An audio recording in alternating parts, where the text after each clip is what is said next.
the stand. Now he runs. He produces a magic trick. He pulls out another one. This is incredible. This is ridiculous. This is 15 out of 10 on the incredible meter. What a player. What an entertainer. Give him the medal. Give him the Dally M medal.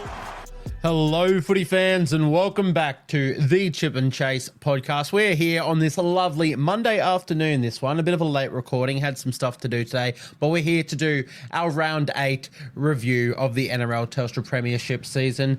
But we're going to kick things off straight away with our team of the week for round 8. Now, for those of you who don't follow me, I do put a nice little graphic up on the Instagram for this one. Or if those of you that are coming from the Instagram, you can come and hear why I've selected the players that I have. So let's get straight into it, shall we? For fullback in my team of the week this week, very tough choice. A lot of great fullback performances, you know, the likes of Reece Walsh, the likes of Tom Trbojevic, Dylan Edwards, thought they all had great games. Charles Nicholl-Cook starting in a losing effort, but I've had to go with AJ Brimson. The Titans, they get their first win of their season, and they do it against, you know, competition heavyweights in the Warriors over in New Zealand, over in Auckland. Full capacity crowd, just everything about this occasion, everything about it. The Titans shouldn't have been winning, and they got the job done. And AJ Brimson, their fullback, was absolutely instrumental in the way that they got this one done. Now, again, we'll look more into his stats and everything when it comes to the review of these games. So I won't read too much into that. But yeah, a double in a game that they should not have won. They had no right to win this one, and they did so, and yeah, a lot of it was off the back of AJ Brimson. So he snuck in at the last minute, someone I forgot about because the game was so early into the round, and then I went back over all my notes, and I was like, oh my God, I've completely forgot AJ Brimson. So he snuck in, he had to get that number 1 jersey. So fullback, AJ Brimson. We move on to our wingers. Now, these two, pretty much set in stone. I thought the first one, Brian To'o, I think every man and their dog would have Brian To'o in their team of the week. What he was able to pull off for the Penrith Panthers was just incredible. Once again, we'll read into stats a bit later, but the big thing we want to note about is the 21 tackle breaks in this game. What a ridiculous effort. I think that is second all time to Tom Trbojevic against the Cowboys back in that 2021 season. I think that's how that all goes, but don't quote me on that. It could even have eclipsed it, I'm not quite sure. But yeah, just a fantastic effort from Brian To'o in round 8. So he gets one of the wing positions. The other winger, Sione Katoa for the Cronulla Sharks. I thought he was absolutely tremendous in the final game of the round. Scored a double for sure, but just the work he does out of his own end, the tackle breaking he does, he's doing some incredible stuff, getting very much outshadowed, I suppose, by his wing partner in Ronaldo Mulitalo, who's having a fantastic season himself. But we know Sione Katoa comes up with this stuff week in, week out, and it's just, you know, unnoticed a bit. Scoring a double might have had his name a bit more on the radar, and yeah, he very much deserved to make my team of the week on the right-hand side wing. We move into our centres, starting with Joseph Manu from the Roosters. We had him in our team of the week last week, I believe, in the fullback position. No, it might have been 2 weeks ago, wouldn't it? Yeah, it would have been 2 weeks ago when he was playing fullback. We had him in there. He's once again into the team of the week again, but this time at centre. The Roosters, we know what they did to the Dragons. We'll discuss that further in detail in a little bit. But yeah, he was very integral to the way that they played, had a hand in a lot of tries. Just a phenomenal performance from Joseph Manu. The other centre, we've gone with Jesse Ramian. Maybe it's a little bit biased. I'm a massive Jesse Ramian fan, and he served me very well in my Supercoach this week. But I thought he was incredible for the Sharkies. We mentioned Katoa and the work that he gets through out of his own end. Well, Ramian, very much of the same vein there. Lots and lots of work, lots of runs, lots of tackle breaks, and you know the work that he had in attacking structures as well was fantastic for the Sharkies. So he is the centre, the other centre in my team of the week for round 8, which moves us into the halves, starting at 5'8", Cameron Munster. There was no other choice. It might have been the performance of the week, in my opinion. What Cameron Munster was pulling off was just some of the most ridiculous stuff I've ever seen in a football game. Such an instinctive player, such a classy footballer. We all already know these things about Cameron Munster. He's He's one of the best players in our league, and he proved exactly why in this game. Yeah, clear choice, 4-5-8 from this one. His halves partner, not so clear. There was a lot of halfbacks in round 8 that I thought were instrumental to their side's performances. Sam Walker was penciled in. I was like, I made the graphic for him after the Roosters Dragons game. As soon as that game concluded, I'm like, there's no one that's having a better week than Sam Walker. Made that graphic for him. Well, maybe it's a bit of recency bias from the last game of the round, but I've gone with Nicho Hynes. What the Sharks were able to do and what Nicho Hynes was able to do in that game on both sides of the field, attack and defense, was monumental. So he ended up getting the halfback spot in my team of the week. Nicho Hynes, thought he was incredible, one of the best performances I've seen this season. But Sam Walker, very unlucky to miss out in the starting side, but stay tuned. He does get a little bit of a feature later on. But Nicho Hynes, halfback in my team of the week for round 8. Moving us into the forward pack, we'll start with the front row positions. We've gone with the two best, arguably the two best front rowers in rugby league, at least the two best of the past 2 seasons. Addin Fonua-Blake, Payne Haas. Ridiculous stuff. Fonua-Blake, we know what he's been doing this year. Payne Haas, he's been injured for a substantial portion of the season. Came back in a big way. Didn't play an incredible amount of minutes from what we know Payne Haas can do, but he made those minutes count when he was on the field. And he scored himself a nice little meat pie as well. So Payne Haas into the side and Fonua-Blake. The Warriors, they didn't quite get the win in this one, which we will get to, but it's no fault of Fonua-Blake's. A double from the front rower, 200 plus meters. He's just one of the best out there. It's incredible what he's achieving. I don't think I'm biased, but I'm pretty sure a Warriors front rower has made the team of the week in every single one of the team of the weeks I've done. Yes, they have. Okay, look.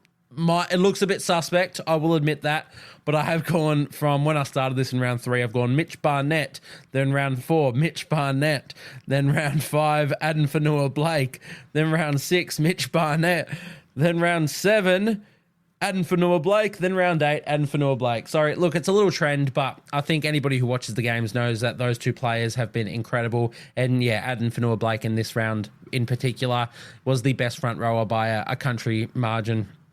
So he is in as the other front rower to Payne Haas. The hooker this week, Harry Grant, thought he had his best performance of the season for the Storm. The Storm had one of their best performances of the season, if not their best, and all of their spine players absolutely fired, which is what you want to see just as a general footy fan watching these freaks play. And yeah, Harry Grant, fantastic performance in every sense of the word. So here's the hooker in my round 8 team of the week. Into the second rowers, we've gone with the Roosters back rowers. There were a few good choices this week, but I had to settle on both back rowers for the Roosters. I thought they were incredible. We know how the Roosters played, as I alluded to earlier, and both these guys had monumental parts in that. They both had very instrumental parts into two tries for each. So 2 tries scored by Nat Butcher, a try scored, and a try assisted by Angus Crichton. Really incredible stats. And then just their defensive work, their line running, everything about their performances got them both into my team of the week. Over the likes of Jeremiah Nanai, Britton Nikodai was another one that I was really impressed with. Haumole Olakau'atu. There were a lot of good second row performances, but I couldn't go past the 2 Roosters back rowers. And now for lock forward to finish us off for the starting 13, we've gone with Patrick Carrigan once again. I'm pretty sure he's another player who was either featured on my run-on side for the team of the week in every week, or he's been on the bench. Last week he was on the bench. Round 6 he was on the bench. Round 5 he was starting. Round 4 he was on the bench. Round 3 he missed the squad altogether. So he missed that first one, but ever since then he's been a staple. And I don't think it's any bias if anybody's knowing how Patrick Carrigan's playing this year. You know he's been the best lock forward by a long way. He's just doing some incredible stuff for the Brisbane Broncos as their captain. And once again, he makes my team of the week. Now we move on to our bench. Now, for those of you who don't know how my bench works is I do one back, the best back who didn't quite make the starting 13. So that's a center or a winger who doesn't make the starting 13. I do the best spine player who didn't make the starting 13. So your fullback, your 5/8, your halfback, and your hooker. A player from those positions.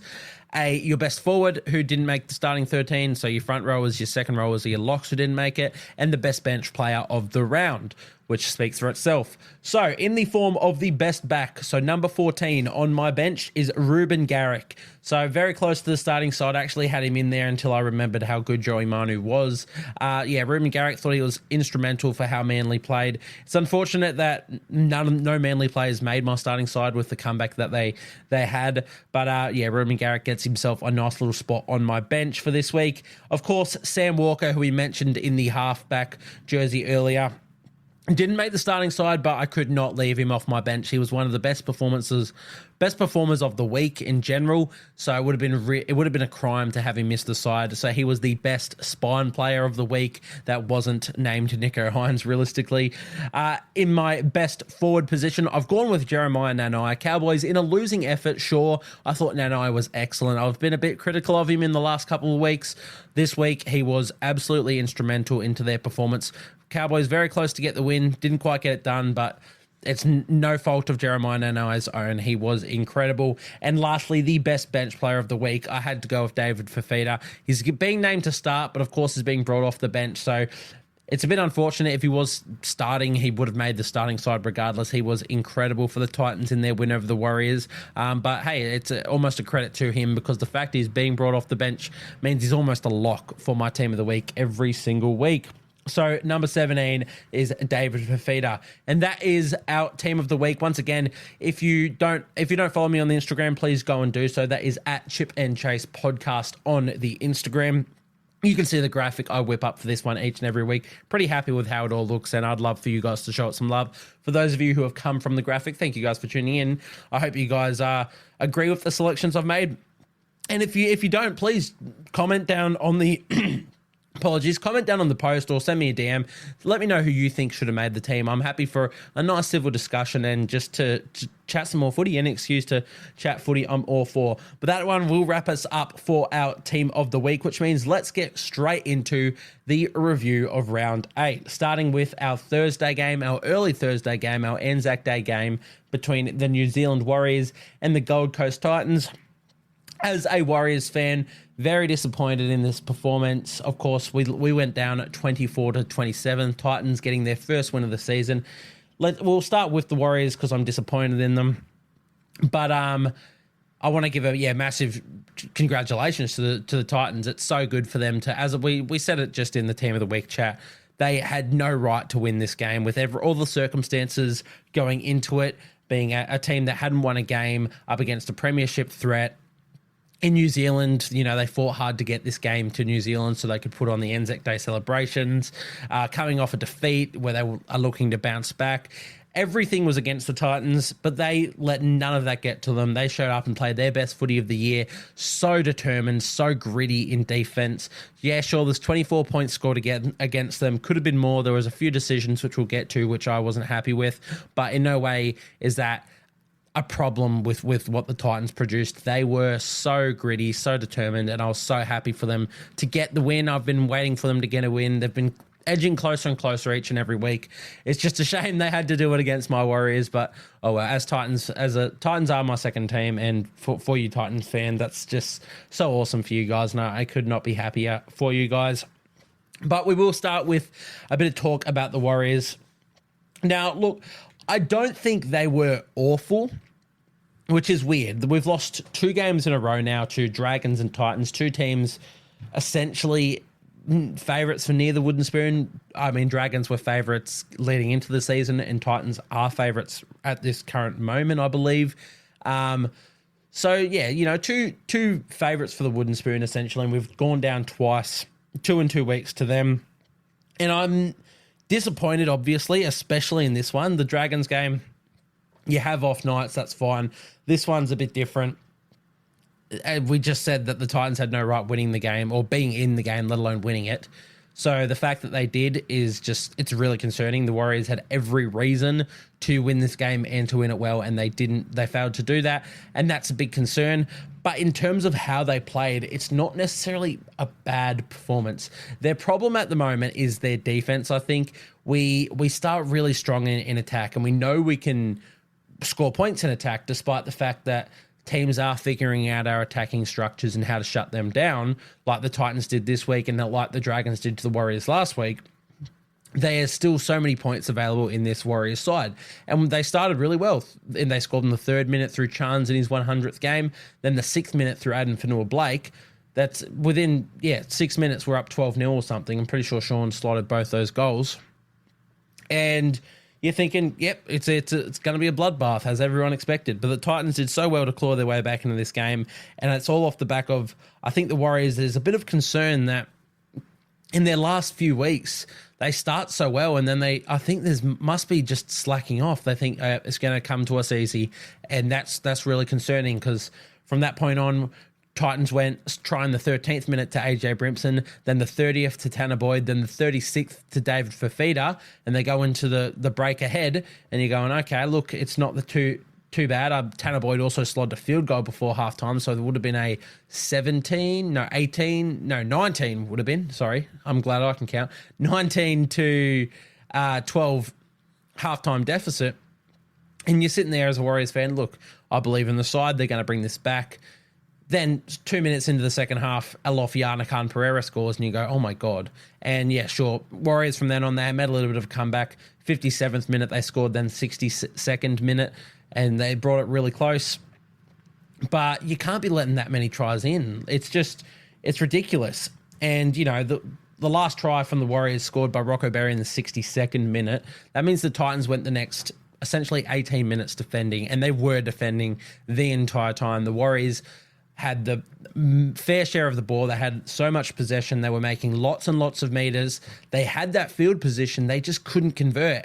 And yeah, a lot of it's down to Warriors not taking their chances. Their attack was a bit clunky, but I think so much respect has to be given to the Titans. Their defense was just incredible. They kept turning up, despite the fact the Warriors they had the momentum. They were rolling through the middle. When it came to defending their line, the Titans were so staunch, and they kept turning up for each other. And that's such a really good sign for the Titans. Really happy for them. In terms of some standouts for the Warriors, look, there were some standouts for sure. I thought Charles Klukstad once again in his 100th game of first grade was absolutely exceptional. Scored a nice try, scored the opening try of the game, which is always a great sight when you get a score in a milestone game. That's really, really cool. Really shame.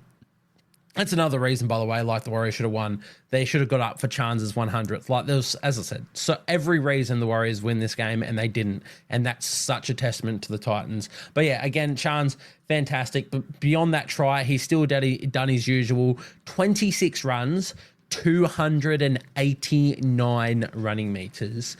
What he is doing is, what was the year that players, was it Brian To'o that everyone was saying was just doing the mental things? Maybe a few years before that you had Roger Tuivasa-Sheck in 2015. Give me a quick look. We're going off on a tangent here. Roger Tuivasa-Sheck 2015. Now I believe in 2015, Roger Tuivasa-Sheck won the he won the Dally M fullback of the year, but I'm pretty sure he broke the record for the most meters run in a season. Now I'm not sure if that record still stands, but he ran for over 5,000 meters that year, 2015 for the Roosters. Let's keep going. So he averaged 242 meters a game. Holy Jesus. He ran for 6,543 meters that year. My God, 242 meters a game. Okay, while we're still here, let's just have a quick look at Chans. Once again, I'm probably going to be spending more time on the Warriors game than any other team because I'm biased. Chans Nickel Klukstad this season is averaging, I know it's only in 4 games now, he's averaging 288 meters. His lowest run meters in a game so far was 258 against the Dragons last week. His lowest in 4 games is 258. Can we just take a moment to appreciate that? Sure, they're not getting results, the Warriors, at the moment. Their last 3 games have been draw, loss, not the results you want, but it's not off the back of Chans. Holy God, is his effort unbelievable. And I appreciate and love that man so much as a player and a role model and a human being. Chans Klukstad, he is him. He really is. 101 kick return meters, 94 post contact, 1 line break assist, 1 try, 289 meters. It's some of the most ridiculous stats you will ever see. If the Warriors win this game, he probably gets into my team of the week. It's just ridiculous what he's churning out.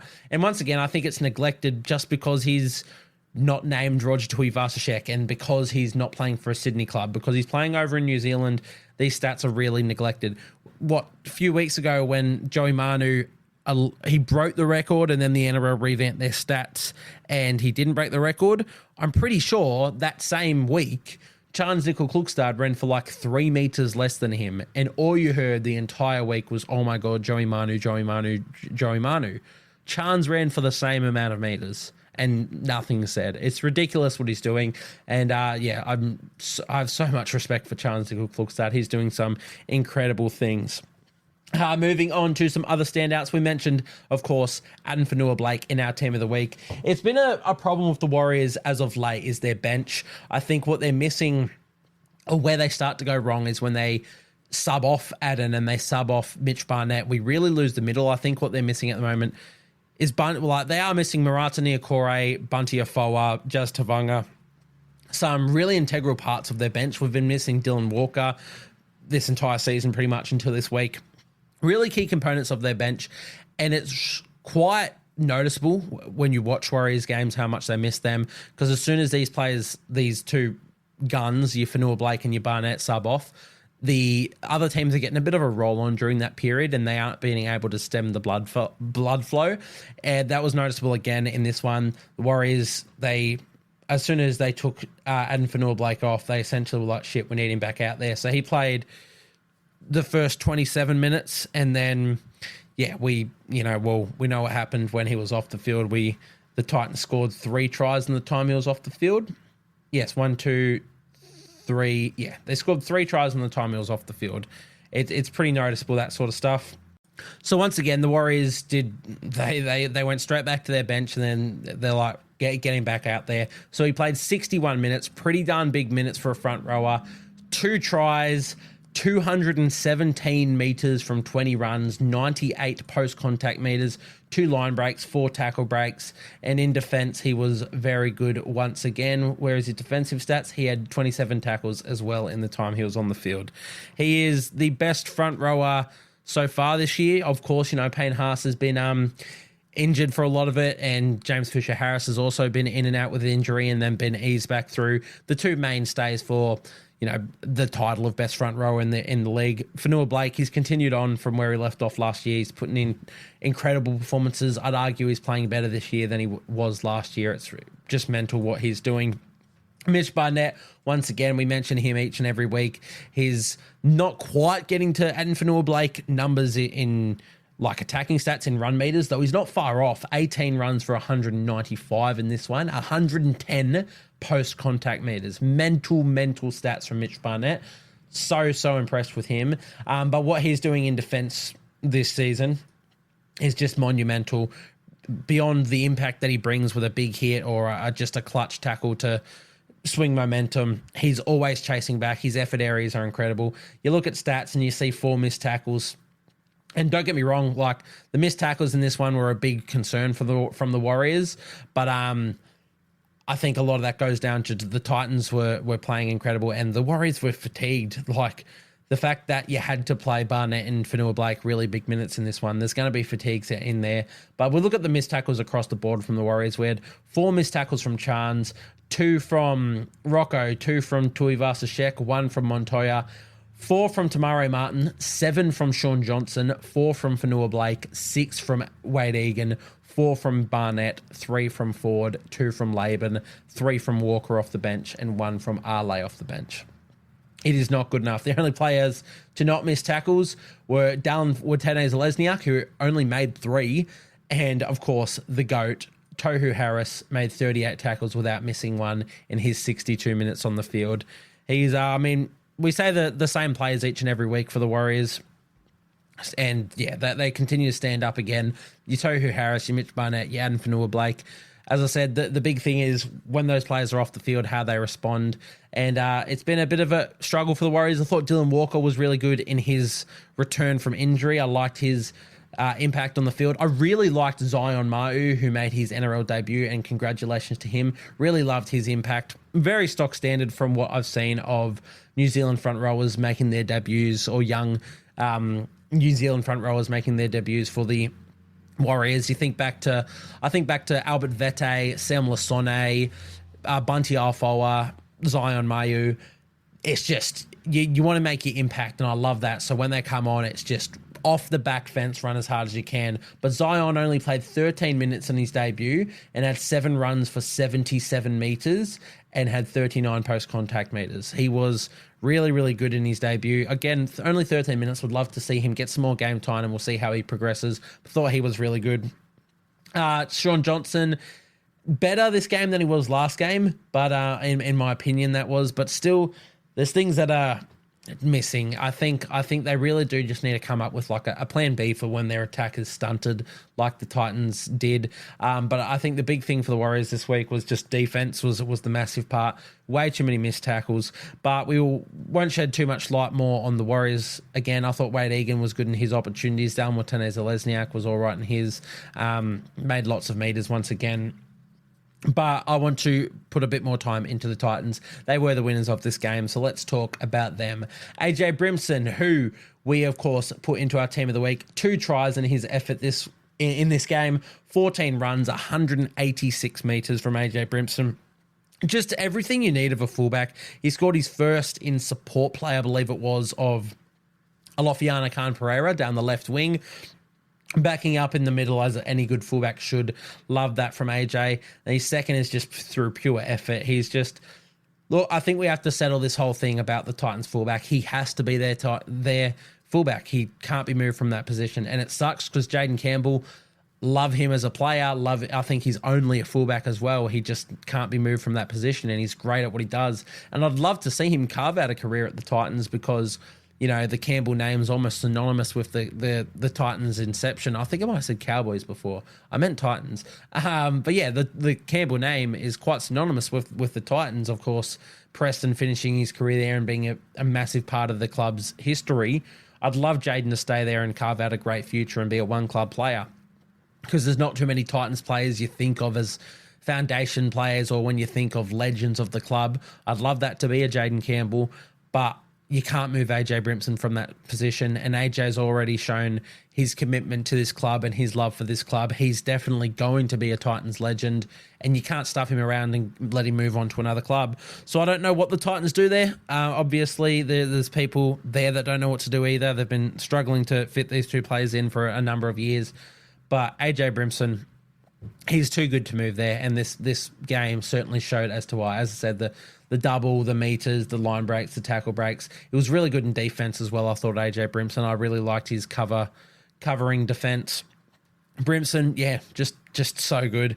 AKP, he had a good game doing what we know of AKP, just using his speed to get around players. You know, still not the workload that you want from wingers in today's league, but I think it just goes to show that there is still a place for players like AKP in our game, and even Jojo Fafita. He worked a lot harder in this game than usual, but they're not your typical meter reading wingers that we have in today's league. But yeah, as I said, there's still a place for these players. Just use your speed and get around and make opportunities off the back of that. AKP did just that. Brian Kelly, thought he was excellent. He absolutely stood up Rocco Berry in a one-on-one move, which is no easy feat. I think Rocco has been one of the best defensive centres this year, if not the best.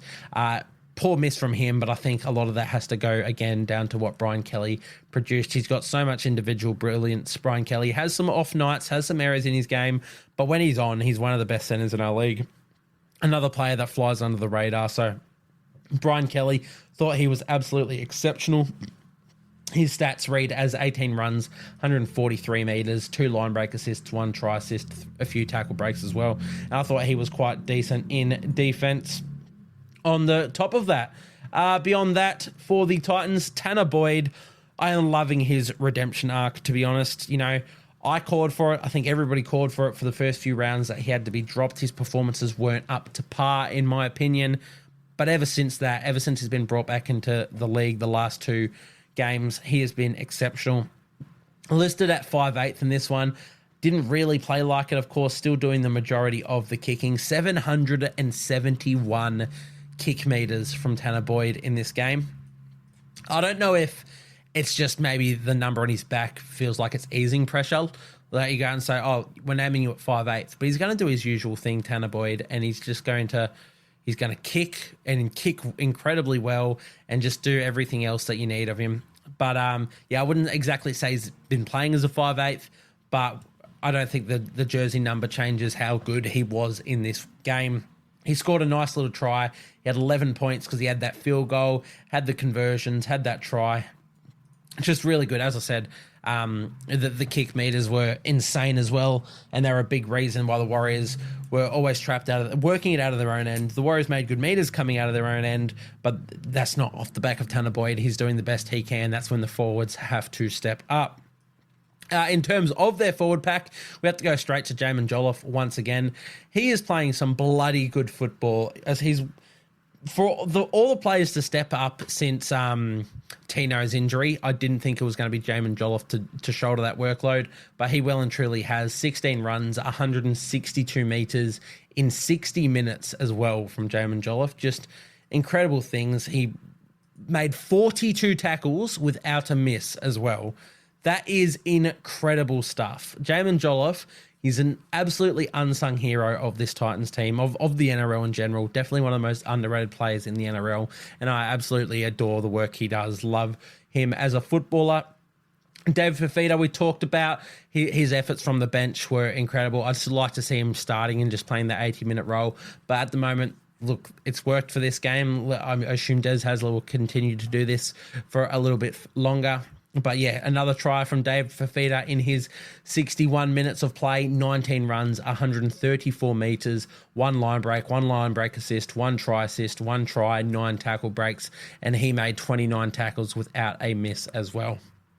He's one of the best second rowers in our league, one of the best players in our league as well, Dave Fifita. So what more can you say? Beau Fermor thought he was good in defence, still isn't really having the impact in attack that we expect from Beau Fermor. But again, it's his first season back from injury, from a significant injury. So just give him time. Beyond that, I'm also still loving Chris Randall and his role in their side. Interesting to note that Sam Verrills only played 14 minutes in this one, so they left Chris Randall in that role for a long, long time. And once he came off in the after 66 minutes straight, he didn't come back on. They didn't move him to a second row. They just said, Chris, come off. Sam, do the last bit of the work. But yeah, I'm really liking Chris Randall's work as well. And I thought Verrills was good in his 14 minutes. Their bench stood up. Just look, honestly, everything about the Titans' performance, you can't say any negatives. If you want to be hypercritical, yeah, there's still definitely negatives. They still leaked 24 points. They let it come close when they had a nice little lead there. But there are, as I said, after everything against them, they got their win in a game that they had no right to do so. They were fantastic. And look, let's just move on from that. Finally, I do just want to be a little complainer about the refereeing in this one. Now, I'm not saying it robbed the Warriors. I don't want to be that guy at all. But I think, yeah, it was...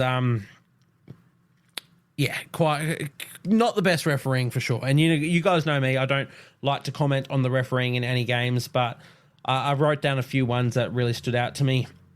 So we had the no penalty call on Tamari Martin when his legs were taken out after he kicked the ball, which is, we've had incidents with players getting suspended for that, no matter how incidental the contact. So we can't be missing that call again in crucial moments of the game as well. So there's that one on Tamari Martin that was missed.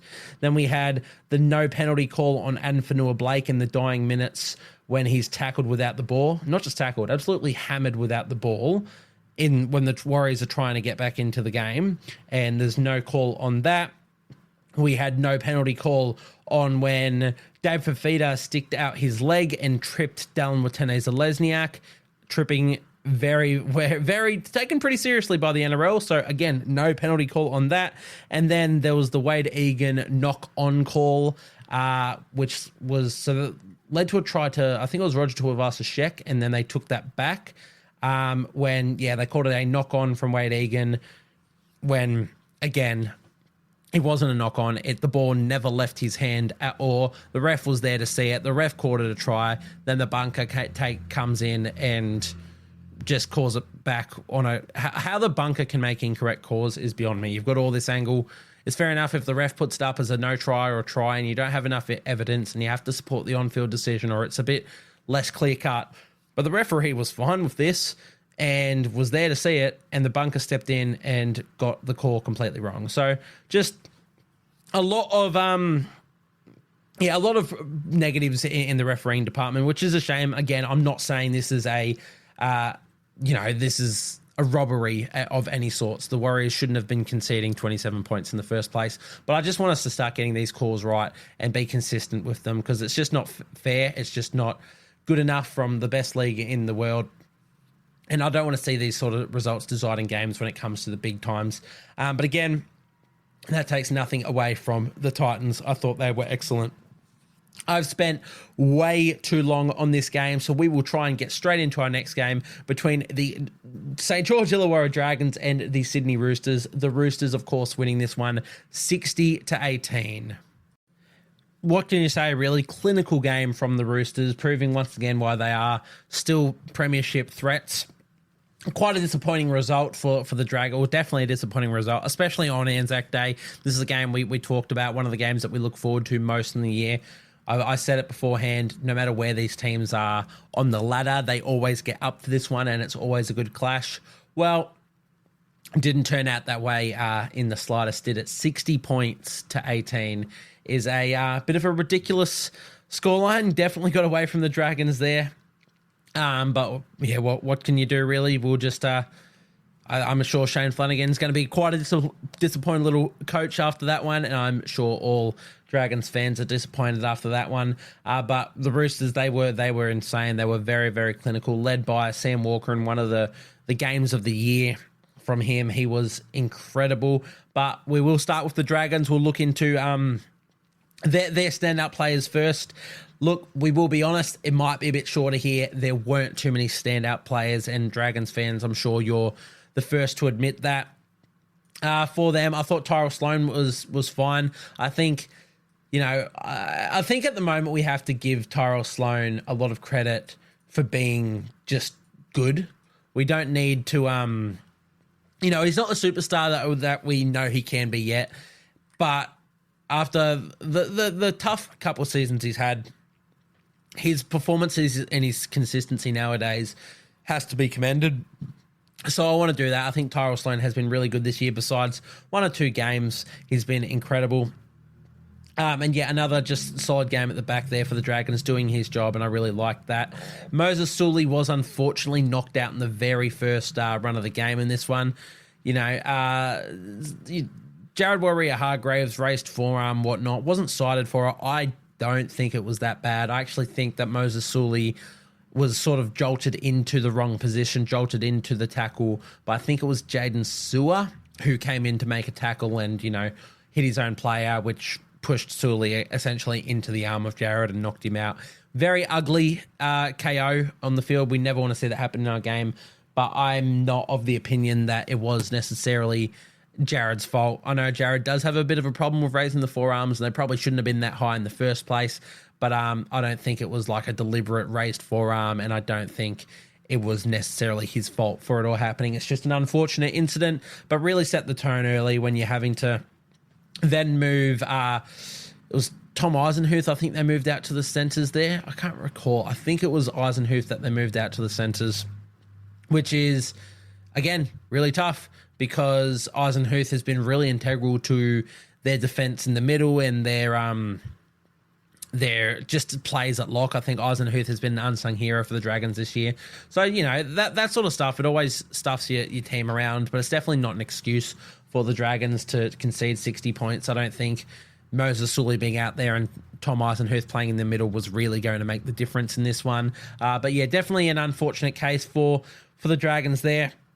Zach Lomax, once again, he's doing his thing every single week. Despite the loss in this one, he still ran as hard as he could in the little possession that the Dragons had. 19 runs, 145 metres. Really happy with that from Zach Lomax. Beyond that, for the Dragons, not a whole lot that's really happy. As I said, Jaden Sewer, once again, I thought he was quite good. Scored a nice little try. He's been playing some good footy this year. One of the players I penciled in the preseason to have what I thought was going to be a career year. I don't know if it's quite a career year yet for Jaden Sewer, but definitely playing some really good footy. He had 16 runs, 115 metres, scored that try, had the line break, had 4 offloads, would have had a few tackle breaks in there. Yeah, 4 tackle breaks and 35 tackles from Jaden Sewer. So I thought he was really good in a losing effort for the Dragons. I thought Jack DeBellin was exceptional off the bench, to be honest. He came on, in the very first minute when Sully went off. DeBellin was the person to come on, which shifted Eisenhuth out to the centres. And DeBellin, he's just doing his thing each and every week. 17 runs from him, 113 metres, 1 line break, 1 try, 5 tackle breaks, and 34 tackles from Jack DeBellin. I'm loving his role. He's just one of those Dragons players, isn't he, Jack DeBellin? I would love to see him just finish his career there and never have to go anywhere and be a one-club player. I'm still devastated that we lost some of the best years of his career through, the trials and court cases, which I won't get into, whatnot. It's not my place. But it's just it's disappointing that we, didn't get to see all of Jack DeBellin's career, but regardless of that, playing really, really good footy, really loving what he's producing, and he once again produced in this one. Beyond that, for the Dragons, look, as I said, unfortunately wasn't too much. I thought Ben Murdoch-Masila was pretty decent off the bench. I've actually been really liking the Dragons bench of late. I know the Dragons fans are quite disappointed in Blake Laurie. Look, he's definitely having a down season. In the first few games of the year, I thought he was very, very poor. I think recently he hasn't been that bad. I thought in this one he was actually quite good. No errors from Laurie, which is good. 12 runs, 106 metres in a game that you're getting swamped off the bench. Thought that was good. I'm really liking Manu Brown off the bench as well. Jacob Little's been good at hooker all season. Just beyond that, unfortunately not too much to note for the Dragons in this one. As I said, quite a poor performance, and I think they're just going to want to forget about it. So we will move straight into the Sydney Roosters, who were exceptional, as we said. James Tedesco doing James Tedesco things again. 16 runs, 176 metres, 1 line break assist, 1 try assist, 4 tackle breaks, and scored himself a nice try, backing up as any good fullback should. What was it? It was a beautiful play. It was Connor Watson digging into the line, flicking an offload around the back of a player to Angus Crichton into space, and then Crichton streaming away. Tedesco looms up on the inside Tedesco. Nice try. What a gorgeous, gorgeous play to watch. I love seeing that sort of football. Connor Watson, while we're on him, really, really good game from him. He played the full 80, so he started at lock forward in this one with Victor Radley being a late withdrawal. So he played lock and then moved into the hooker position when Brandon Smith came off and just played hooker for the rest of the game, and then moved back into lock. No, Brandon never came back on, I'm pretty sure. I think, Connor Watson played about 53 minutes at lock forward and then straight into hooker to finish the rest of the game. So if you're playing 80 minutes across 2 of the hardest working positions on the field in terms of tackles and everything that you have to do, you're doing well for yourself. He made 51 tackles, Connor Watson. They won 60-18. The Dragons shouldn't have even had possession long enough for him to make 51 tackles, but he did. 51 tackles. He had 133 metres from 13 runs, played the 80, had the line break assist, 4 tackle breaks. Yeah, wow. Incredible stuff from Connor Watson. I didn't quite I knew he had a fantastic game, but 51 tackles, that's threw me for 6, to be honest. That's incredible. But we'll keep going with their side. Let's head back up to their backs while we're here. Sawali, good again. Joseph Manu made the team of the week. We know what Joseph Manu did. 2 tries from him, 150 metres, 1 line break assist, 1 try assist, 4 tackle breaks. Mental stuff. He's just one of the best. It's devastating that we're going to be losing him to Union. I really hope we get him back. He's just too good to not be playing rugby league, the greatest sport in the world. Dominic Young, really good now that he's back from his suspension. He scored another little try in this one. 18 runs, 222 metres, 3 line breaks helps, 7 tackle breaks. But hey, that's what they signed Dominic Young for, and he was exceptional in this one. Luke Keary, fantastic again. Thought he was great last week. He was great again in this one. The star of the show, however, Sam Walker. God, it's a performance that stats don't even do him justice for. You have to go and watch this game and realise how incredible Sam Walker was. But god damn, he scored 24 of the Roosters' 60 points by himself. He kicked 10 from 10 goals, scored a try, had, 2 try assists? Yeah, 1 line break assist, 2 try assists, kicked incredibly well, 370 metres, 3 forced dropouts. It's just, yeah. Again, stats don't even do that justice. Those are some bloody good stats when you're looking on paper, but what Sam Walker was doing just out there was ridiculous. There was one that a few things I got written down here about him. I just said the short side play he put on down the right-hand side, which he made space for Dom Young, was pure just footy at its best, just creative genius, off the cuff, eyes up footy. Loved what he done there. Again, I can't even remember the time period of this, so you're just going to have to watch the game. But yeah, he put Dom Young into space down the right-hand side, and it was just brilliance from Sam Walker.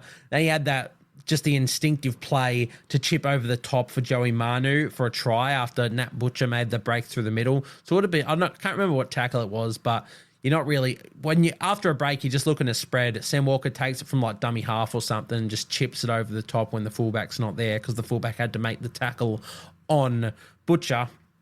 And yeah, Joey Manu crosses there. Again, these are just bloody instinctive plays from him. And then he doubled down and done a chip and chase for himself straight after. Just, encompassing the name of the podcast, if you will. I think he must be a big fan, Sam Walker. Reach out, please do.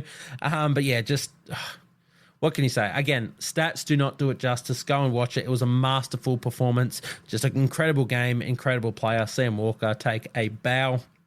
We've mentioned Joey Manu, Angus Crichton, absolutely fantastic. He was, as I said, made my team of the week, scored a nice try, had the try assist to Tedesco, though a lot of that was Connor Watson's work, so I want to make sure I shout out Connor Watson there. But again, the lines he's hitting, the way he's hitting them, he's, in my opinion, the best all-around second rower in the NRL when he's, on. He's just everything you want from a second rower. If you had to write it down and make the ideal player, it'd be Angus Crichton. And yeah, once again, a game where he encompasses all of that.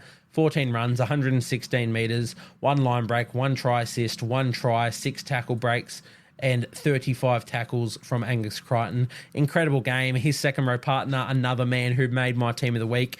2 tries for Nat Butcher, 11 runs, 127 metres, 2 line breaks, 4 tackle breaks, and 36 tackles from Nat Butcher as well. What can you say, really?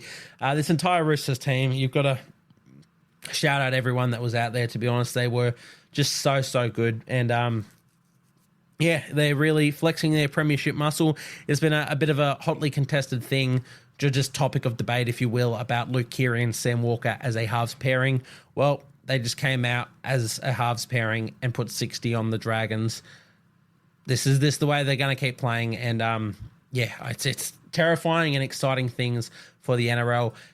Important to note, by the way, just before recording this, we are hearing rumours that Luke Keary is set to announce his retirement from the NRL at the conclusion of the 2024 season. Now, it is just reports at the moment, but if that is the case, what a career it's been for Luke Keary. I won't spend too much longer on that because we can talk about it if/when that happens. But yeah, interesting and exciting, if you will, times for the Roosters ahead. Alas, we will move on to the final Thursday game, the final Anzac Day game, this one between the Melbourne Storm and the South Sydney Rabbitohs. Now, if you missed this one, well, we had another blitz here. The Melbourne Storm won this one 54-20 over the Rabbitohs. Shout out the Rabbitohs for scoring 20. I'm sure Craig Bellamy would not be happy with that, but 54 points, you can't complain about that too much. It's just, when you look at, I love looking at these games and just seeing how many tries there are. You have the 6th minute, the 9th, the 27th, the 29th, the 32nd, the 36th, the 42nd, the 65th, the 70th, the 76th. It could have been a lot more. It could have been a 60-point game if Meaney actually hit all of his conversions as Sam Walker did. But again, you're not really complaining about a 54-20 defeat. We will start with the Rabbitohs, as we like to do with the losing team here. Look, scoreline obviously doesn't reflect it, but there are some good signs in the Rabbitohs. The last couple of weeks, I've been seeing something that I haven't been seeing from them in the first few, where I've been hyper critical of them. They lost to the Storm by a substantial margin, sure. Their defence, not good. The Storm are still one of the best teams in the comp. It was at Amy Park. It was Anzac Day, which they always get up for. It's a hard ask, and I'm not saying it as an excuse for the Rabbitohs, because any team losing 54-20 or just having 50-plus points put on them, look, it's not good enough. But in considering the circumstances, there's enough good to see from the Rabbitohs, and that's what I want to try and focus on here. I thought Cody Walker had a much improved game in this one. Had a lot of glimpses of being back to his attacking self. Had some really nice balls for try assists. I think he had both Jacob Gagai try assists. And yeah, both from really good attacking plays. So really liked that from Cody Walker. Also hearing rumours that he will be shifted to halfback in the coming weeks. We'll have to see. I'm not sure if that's going to be this week coming around 9 or beyond. But yeah, rumours he'll be the halfback coming in the coming weeks. And then Jack White into 5'8", and then potentially Latrell into the centres. So not sure how I see it, but at the moment the Rabbitohs need to try a lot of things to make things work. But I did think Cody Walker had, a lot of good attacking moments. Still, defensive issues. But as I said, we're going to try and focus on positives here. And I thought Cody Walker's, attack was really good. Jai Gray, once again, really good in a losing effort. The young fella, 15 runs, 196 metres from him. 2 tackle breaks as well. So it's all just from hard work, Jai Gray. He's just, there's so many high touts of him, a highly rated player. A lot of it's effort. We did our SG Ball and our Harold Matts reviews. If you guys didn't listen to them, go check them out. But there was a player, Tyler Peckham Harris from the St. George team, that won the SG Ball. Very much Jai Gray mould, very small fullback, but they're goers, and they go all day, and they have so much natural instinct. Jai Gray's got that, and he had another really good game for the Rabbitohs. Jacob Gagai was good on their wing, of course. You're scoring 2 tries, yet you got to get a shout-out. Jack White, and once again, continues to try his absolute heart out for this Rabbitohs side. He's playing some good footy in all of their losing efforts, so shout-out Jack White. And once again, Isaiah Tass, not good enough. Haven't thought any of Isaiah Tass's performances in 2024 have been NRL standard, but at the same time, no Rabbitohs performances have been, have they? So I won't be too harsh on Isaiah Tass. He had a fantastic season last year. I just want to see him get back to his best. But as I said, I want to see the same for all of the Rabbitohs players. It has to be mentioned, Tane Milne, the absolute brain snap that he had on Cameron Munster near the end of the game. It's diabolical. It is unforgivable. It's like watching that live. If Cameron Munster does a serious injury there, which is what Tane Milne was attempting, you cannot tell me that Tane Milne was just making a tackle or just... He came in there to injure. He came in with intent to injure. And if that actually came off, if he did injure Cameron Munster and ended Cameron Munster's career from that stupid tackle, we'd be calling for Tane Milne's head. We'd be looking at life bans for that stupid shit. He's looking at a 2-game suspension. I'd be happy to have a 10-week suspension for Tane Milne for that stupid shit. We do not need that in our game. I don't care who you are or how your team's going. That was ridiculously stupid and grubby, and we do not need that. I would be more than happy with a 10-week plus suspension for that. If you think that's too harsh, if Cameron Munster gets seriously injured from that, you're not calling that too harsh. You're just lucky that Munster got up and walked it off. But yeah, ridiculous stuff. If you don't know the incident, you can do your own research and have a look at that. But yeah, just ridiculous and grubby stuff from Tane Milne. You've got to be better than that, mate. Beyond that, for the Rabbitohs, not too much to say. Big loss. Keon Kalua-Matangi played prop in this one, which was quite interesting. Hate it for the Rabbitohs, but he also was the only player to run for 100 metres for them, or the only forward to actually make 100 metres for them. Oh no, Cameron Murray made 123. Sorry, My apologies. I should have known that. Cameron Murray's the GOAT. But yeah, Kalamatangi, don't like him as a prop, despite the fact he played good in this one. I think he just needs to be a second rower, and you need to be getting better performances out of your front row. I mean, Jai Arrow, he made his return and only played 27 minutes, so hopefully he can warm up into a bigger role and play front row. I don't know if the idea is to play Jai as a second rower going forward. We know he started the season there, but I think Kalamatangi as the second row with Jacob Host or Michael Cheekham, I don't mind who you choose there.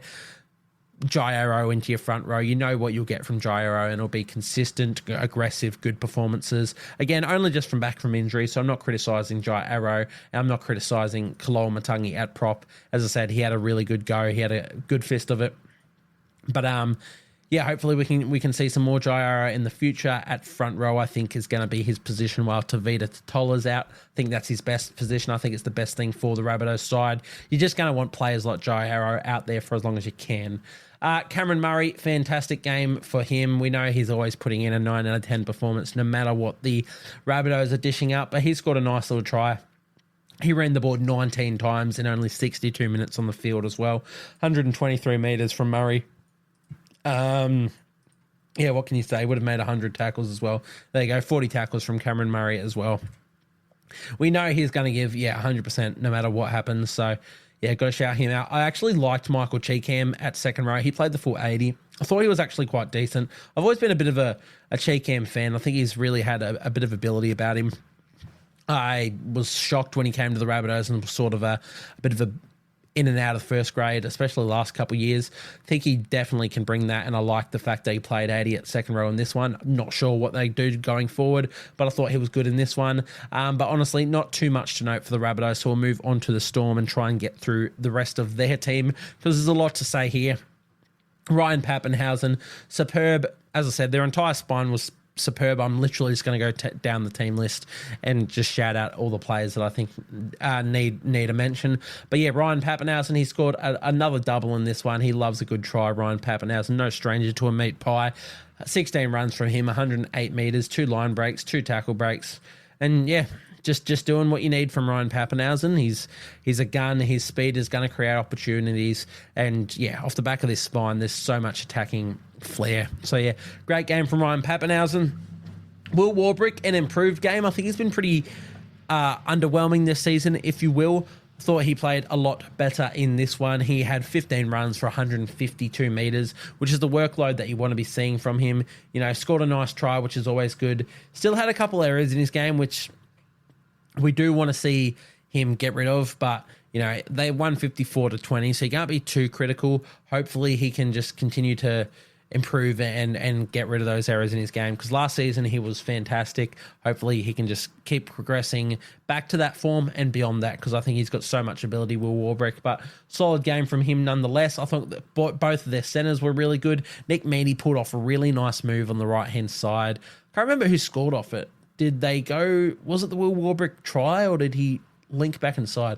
I don't know. They went on the right-hand side, and Meaney essentially, while catching the ball, subtly stepped off his right foot and just beat the defender and put down the gas and sprinted into space, and that was really good. I can't remember if they scored off it or who scored off it or whatnot, but that play from Nick Meaney I thought was really, really good. As I said, kicked well, played well in attack, and still some issues in defence from Nick Meaney.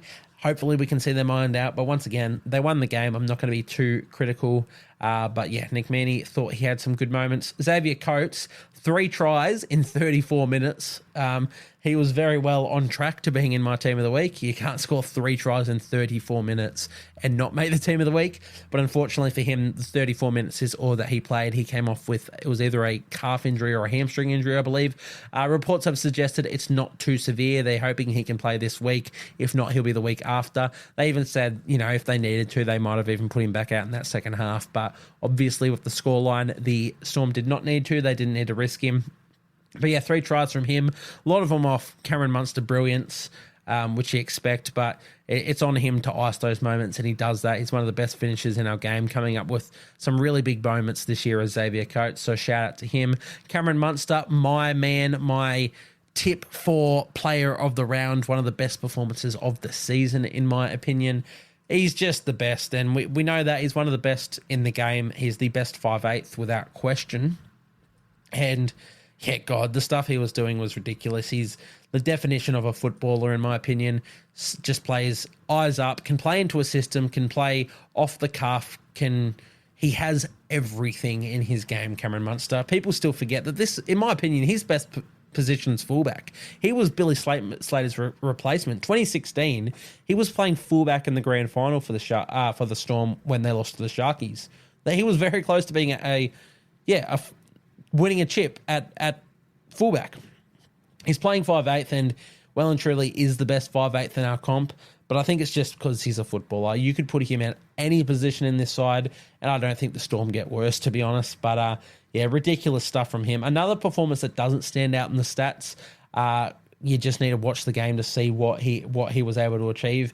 But his stats are once again incredible. He had a try, 14 runs for 127 metres, 1 line break, 2 line break assists, and 4 try assists, and 9 tackle breaks. Mental stats. Like, those are incredible stats, and I still don't think it really encompasses how good Cameron Munster was. So if you guys didn't see this game, go check it out, or at least just watch the highlights and see what Cameron Munster was doing out there. He was just having fun. It's ridiculous what he's able to accomplish. So incredible game from him. Jerome Hughes, once again, really good. He had himself 3 line break assists, 2 try assists, 78 run meters. Just, again, when you've got the entire spine firing, not everybody can have the stats that Cameron Munster did. But when you're getting 2 tries from Pappy, your fullback, 1 try from Munster, 4 try assists from Munster, 2 try assists, 3 line break assists from Hughes, and then a try and a try assist and a line break assist from your hooker and Grant. All of your spine involved in, 1, 2, 3, 4, 5, 6, 7... 8 tries. They only scored 10, and they would have assisted to each other, etc. But yeah, just mental stuff. Jerome Hughes, fantastic. Nelson Asofa-Solomona, good 92 meters in 27 minutes. He needs to get more minutes because he's getting back to his best. Nelson, he's a big impact player for the Storm. I think it's no coincidence, despite the fact that he's only playing relatively low minutes, but their performances with him in it have been a lot better. Josh King doing Josh King things. Sean Bloor, really good and consistent once again. Didn't quite play the full 80 in this one. Eliesa Katoa, weapon, full 80 minutes for him. 15 runs, 158 metres, 1 line break assist, and 22 tackles for him. Trent Liero, he's dropped back in the minutes department, as we've mentioned, only playing 50 nowadays. I don't hate it. I think I would like to see him get into, I think he can be a great lock forward and get into, 80-minute roles. And when he's played bigger minutes, I thought he's been really good as well. But again, for the Storm system, he's fitting in well and they're doing well off the back of it. Tyron Wishart scored himself a nice try on the left wing when he replaced Xavier Coates. So that could have been 4, it could have been 5, could have been 6, 7 for Xavier Coates with the way the Storm were playing. But Tyron Wishart, he was good as well. Christian Welch, I'm liking his impact off the bench. He's bringing a lot. Joe Chan scored a try off the bench. Just look, every single player for the Storm were incredible, and we will move on from that. I'm spending way too long. You're lucky I'm an enthusiastic gentleman this week because I'm spending so long on every team. I love talking footy. Sometimes it can seem like a bit of a chore to do this podcast. Today, not so much. I'm really enjoying chatting about footy. But it means we move on to the next game, which was the Sea Eagles taking on the Eels, or the Eels taking on the Sea Eagles. Can't recall who. It was 4 Pines Park. So it was the Sea Eagles home game. Sea Eagles winning this one 32-18. Wasn't all sunshine and rainbows for the Sea Eagles, though. They were very much down in this one. I thought the Eels were the better team for a lot of it until a certain error, a certain brain snap, which we'll get into. But if you look at these tries, we had 17th minute, 33rd minute, 37th minute for the Eels. So they were up in essentially the entire first half. They were up. Then Sea Eagles scored in the 44th and the 49th to essentially equal the game. Eels scored with Mike Acevo in the 66th to get ahead. And then there's an incident. Let's just talk about it straight off the dome. Mike Acevo is sin-binned in the 69th minute. And from that moment on, we had the 2 tries from Ruben Garrick in the 69th and the 74th to win the game. Mike Acevo's sin bin. brain snap, absolute brain snap. Sivo, he scored a hat trick in this one, but it doesn't matter what you're doing. You could score 8 tries. His effort effectively lost the game for the Eels, and I'm not ashamed or going to mince my words on that. Just grubby play, if you guys didn't see it. Just elbow on the ground of Luke Brooks or whoever it was. I can't recall who it was. Might have been DCE. Again, doesn't matter who it's on. He's made the tackle. He made a good read, in fairness. Good tackle. And then grubby shit on the ground. Gets sent for 10. Deservedly so. In a crucial moment of the game, you just don't need to be doing that. And he went and did it. Got sent off. And the Eels concede 2 tries in the last 10 minutes of the game, essentially, both on the right-hand side where Micah Sevo would have been defending. I am not going to say that it's all Micah Sevo's fault this game that they lost. You know, there's the rest of the game that they can still concede points, but they were right up in it. They were in it up to their elbows at that moment. The Eels, they were actually winning, and then that happened. And, yeah, I mean, what can you say? Interesting stat from this one, though. The Eels scored 4 tries and only had 18 points. They missed every single conversion this one. Gutho slotted a penalty goal, but I didn't actually realise this when watching it live. Yeah, they missed every conversion. So, anyway, back to the Sevo incident. Stupid shit, and we'll just leave it at that. But I'm not sure what the Eels do from that point on. I don't know if he's due time in reserve grade. I don't know if he gets suspended for it. I don't know. I'm not the coach. It's not my problem. Let's look at some positives for the Eels. As I said, they were into this game. I thought they were pretty decent in the way that they were playing, a lot better than they have been at certain parts this season. I thought they were actually very close to winning this one. They played hard. They played well. Will Penasini also got sin binned in this one for a tackle off the ball on Tom Trbojevic. Now, the bunker, Graham Annesley or whoever it was, came out and said Tom Trbojevic was offside on the kick anyway, so it shouldn't have been a sin bin, but you can't change that in the moment. I don't think the Eels really went too bad while Penasili was off the field. I can't recall.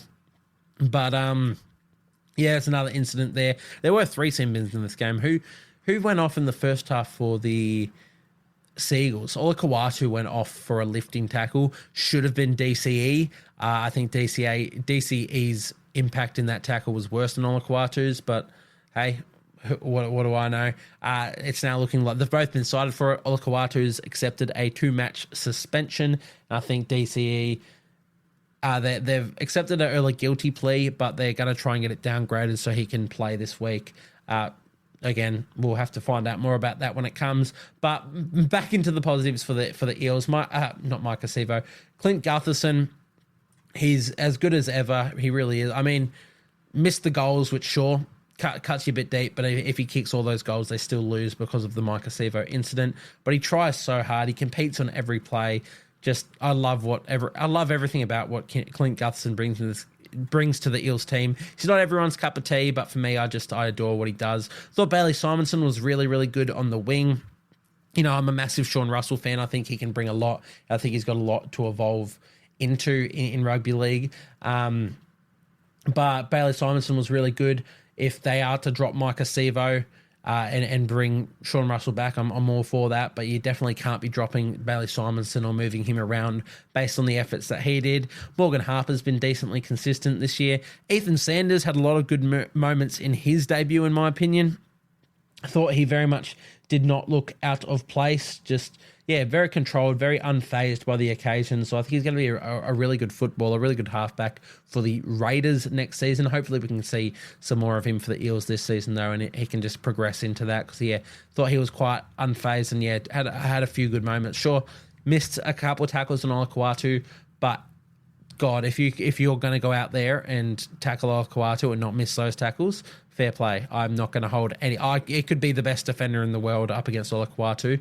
I'm not going to hold it against you for missing a tackle on Ola Kawatu because goodness gracious, what are you meant to do against that man? But yeah, Sanders, really good. Dylan Brown, really, really good from him once again as well. I thought 14 runs, 153 metres from 5'8". He had the nice line break and lots of tackle breaks. Good defence. I mean, Dylan Brown's been putting in good performances all year round for the Eels. They just desperately miss Mitch Moses in this side.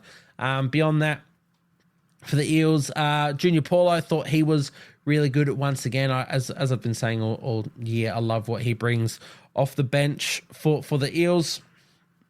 Jermaine Hopgood, really great. Love everything about what Jermaine Hopgood does for this side. 73 minutes again from him, 17 runs, 140 metres, and 43 tackles. Thought Ryan Madison was good in the starting side. He played did he play the 480, Ryan? Yeah, played the 480. 43 tackles from him with 0 misses as well. So, they were good performers. Again, I don't even think the Eels played badly. I thought they played pretty good as a side, and then it all capitulated after that Sevo sin bin.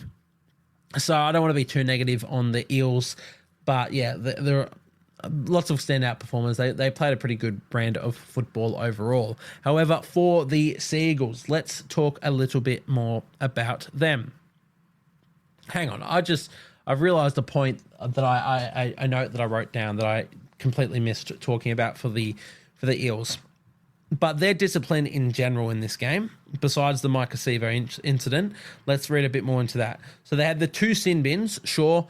The Micah one, that's fine. The Penasini one, I mean, all it takes is Tom Trbojevic to be 1 metre onside, and that is a fair and square penalty. The fact Tom is offside, I don't think really makes up for Penasini doing that. Penasini didn't know he was offside, and he still made that play, and it was going to be a sin bin. So I'm fine with that being a sin bin. But beyond that, they gave away 10 penalties and 4 ruck infringements. You just can't be doing that in a game of football if you are to win. So I think the Eels, they really shot themselves in the foot in this one. And that's a big reason why they lost the game.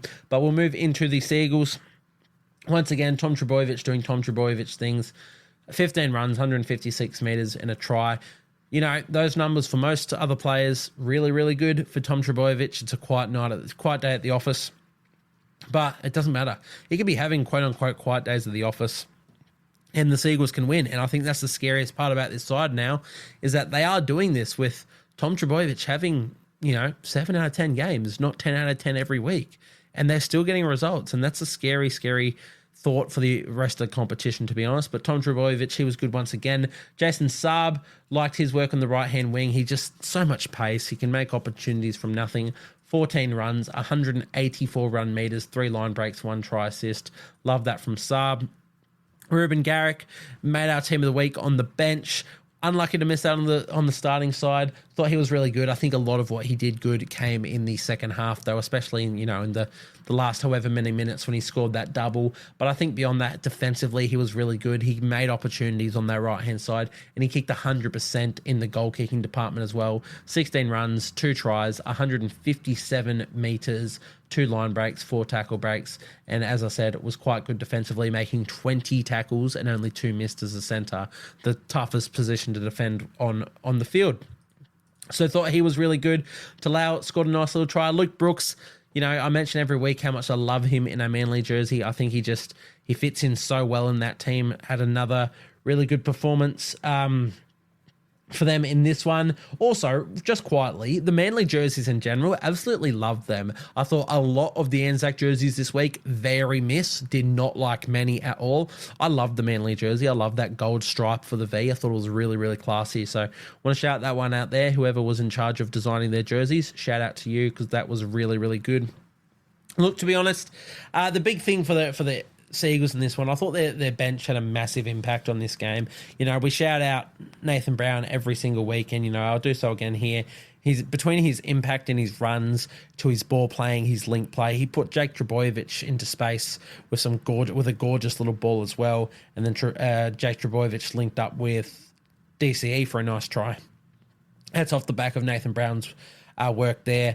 But as we said, he's hard running, he's hard hitting. Everything that Nathan Brown does is exceptional. I really liked Matthew Lodge off the bench. I thought he brought a lot of effort, lots of meters when he was on the field. Carl Lawton, I think he's been an unsung hero of their team this year as well.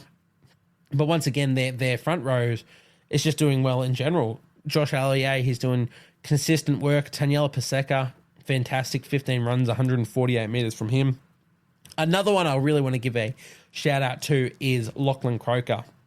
Very much just a player who he's like a role player. If you think of basketball, you get role players. I think Lachlan Croker is that to this Manly side, but I absolutely adore his role in the side. He's so underrated to essentially everyone that isn't a Sea Eagles fan. He's just so tough in the middle, rarely ever misses a tackle. Or, he doesn't even make wrong decisions out there. He has really good knowledge and control of the game. I think a lot of that comes from being a half in his junior days, but had some really good clearing kicks out of dummy half when he could start to sense that the pressure was building on the Sea Eagles, and just kicked it out, got them got them out from being under the pump, if you will. And I think it just complements their superstars on the side really nicely. So really good performance from Lachlan Croker as well that I wanted to shout out. But that one will wrap us up for the Sea Eagles and the Eels, which means we move into the West Tigers and the Broncos, I believe, is the next game. Yes, the Tigers and the Broncos. We just had our little mid-bloody recording session break there. Had to get myself a glass of water. We've been running this one for well over an hour now, so going to try and make these a little bit quicker, so apologies to anybody who supports the teams yet to come, but I'll still try and give all of the players and all of your teams their dues for what they achieved. But for the Tigers and the Broncos did, of course, win this one 34-10 over the Tigers. Now, we all sort of expected this. In fact, I think a lot of people might have expected more. But the Tigers, they're no pushover this year. They have, they've been defending quite well. I know 34 points is still quite a lot of points put on against them. But this is the Brisbane Broncos, and, Adam Reynolds had an absolute masterclass in this one. Reece Walsh had a fantastic game. They had Payne Haas back. It's almost their best side out there, and they only scored 34. So, Tigers, hold your heads high. If this was the Tigers of last year, I reckon this could have been a 70-0 defeat. But the good part about the Tigers is they also just kept trying in attack. By the end of the game, it was very ad-lib footy, but they kept trying, and they had opportunities. They scored 2 late tries, 69th and 73rd minute, through Charlie Staines, who got both of his first and second tries of the season. But beyond that, I thought they just kept turning up. They kept trying. They also, had Samuela Fainu Sinbin for 10 minutes this game, and during that period, the Broncos only scored once. So, you look at the positives in this one, Tigers. I mean, it's still a tough road for you guys. You hate losing games. I know I hate following a team that's losing games, but at the moment, you just got to look at the positives. And, I still think there are some positives in this side. So let's look at a few of their standouts. I thought Apisai Coruscant was really, really good for the Tigers in his time on the field. He unfortunately left the game with an injury in this one. I think it was it back? I think it was back spasms or something, but he ended up coming back, I'm pretty sure. No, he played 56 minutes straight. Okay, my apologies. But he did end up leaving this one with an injury. There's another little setback to you guys. You lose your captain, your best player.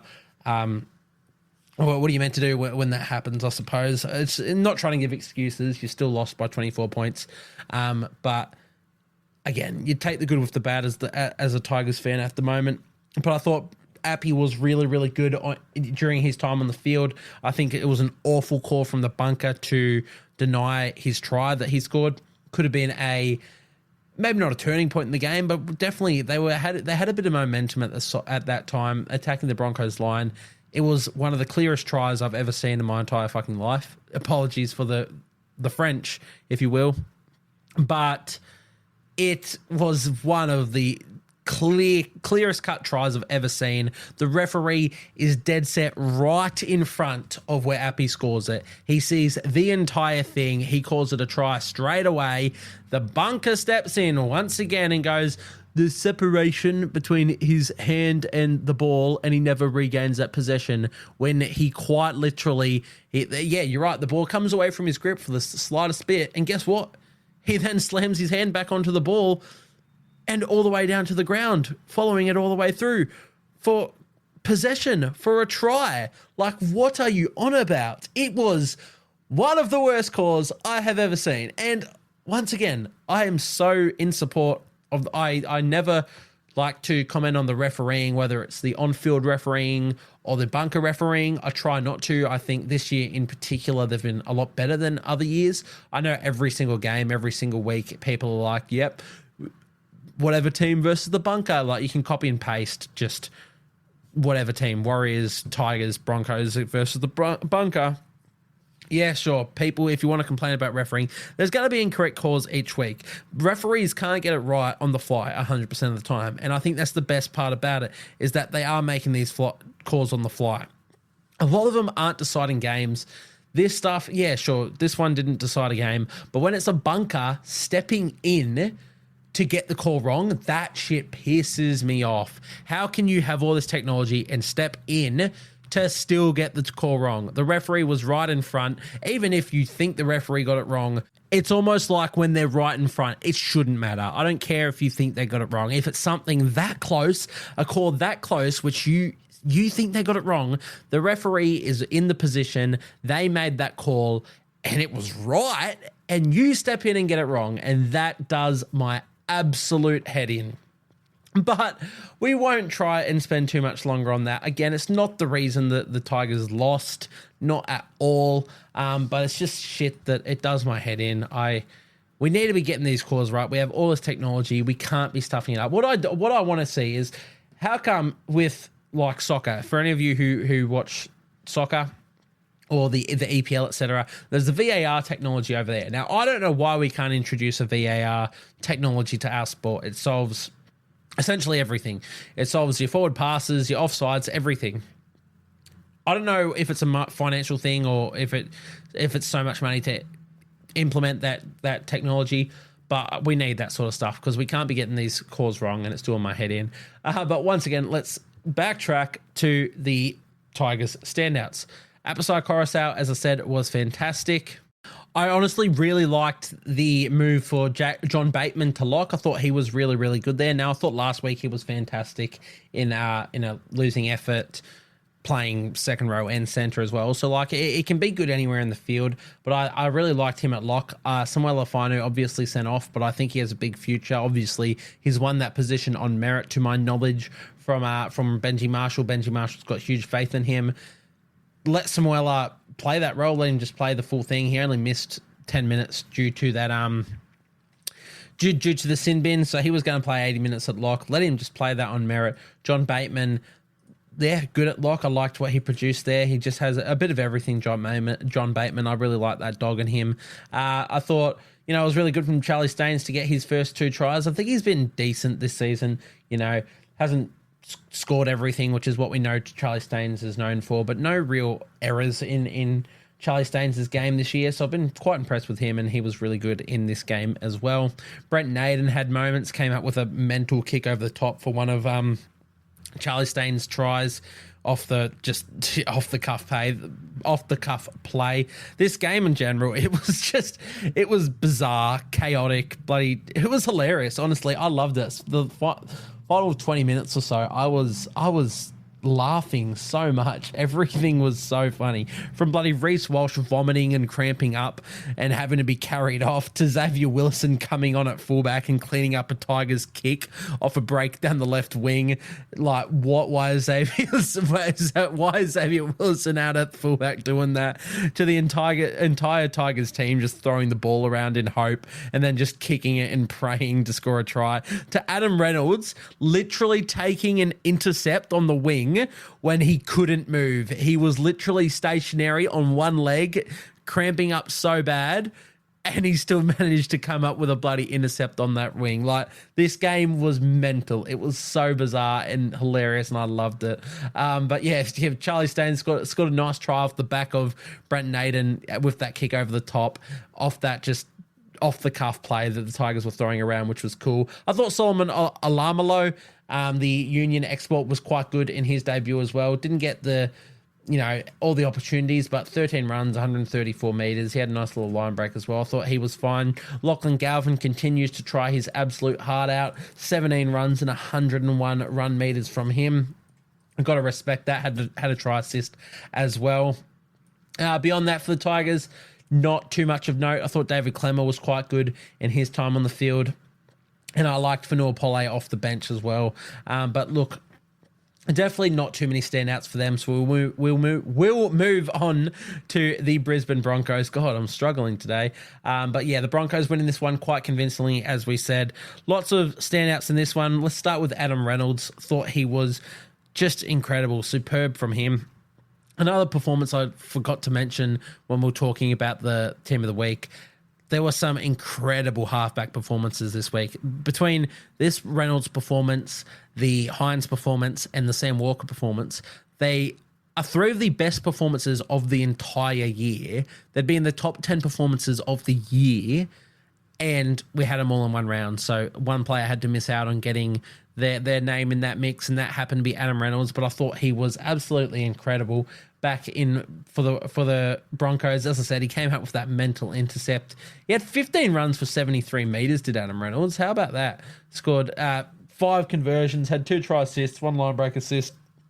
And, you know, we know what Adam Reynolds does on the kicking front. So, yeah, just a fantastic game from Adam Reynolds there. Jock Madden thought he was really good, and his time on the field, he didn't finish this one. I can't remember why he came off. It was an injury, but can't recall exactly what injury. Regardless, he only played 60 minutes. He scored 2 tries, backing up like a bloody prime fullback, the way he was running into space on those shapes. It was incredible. So shout out Jock Madden for that.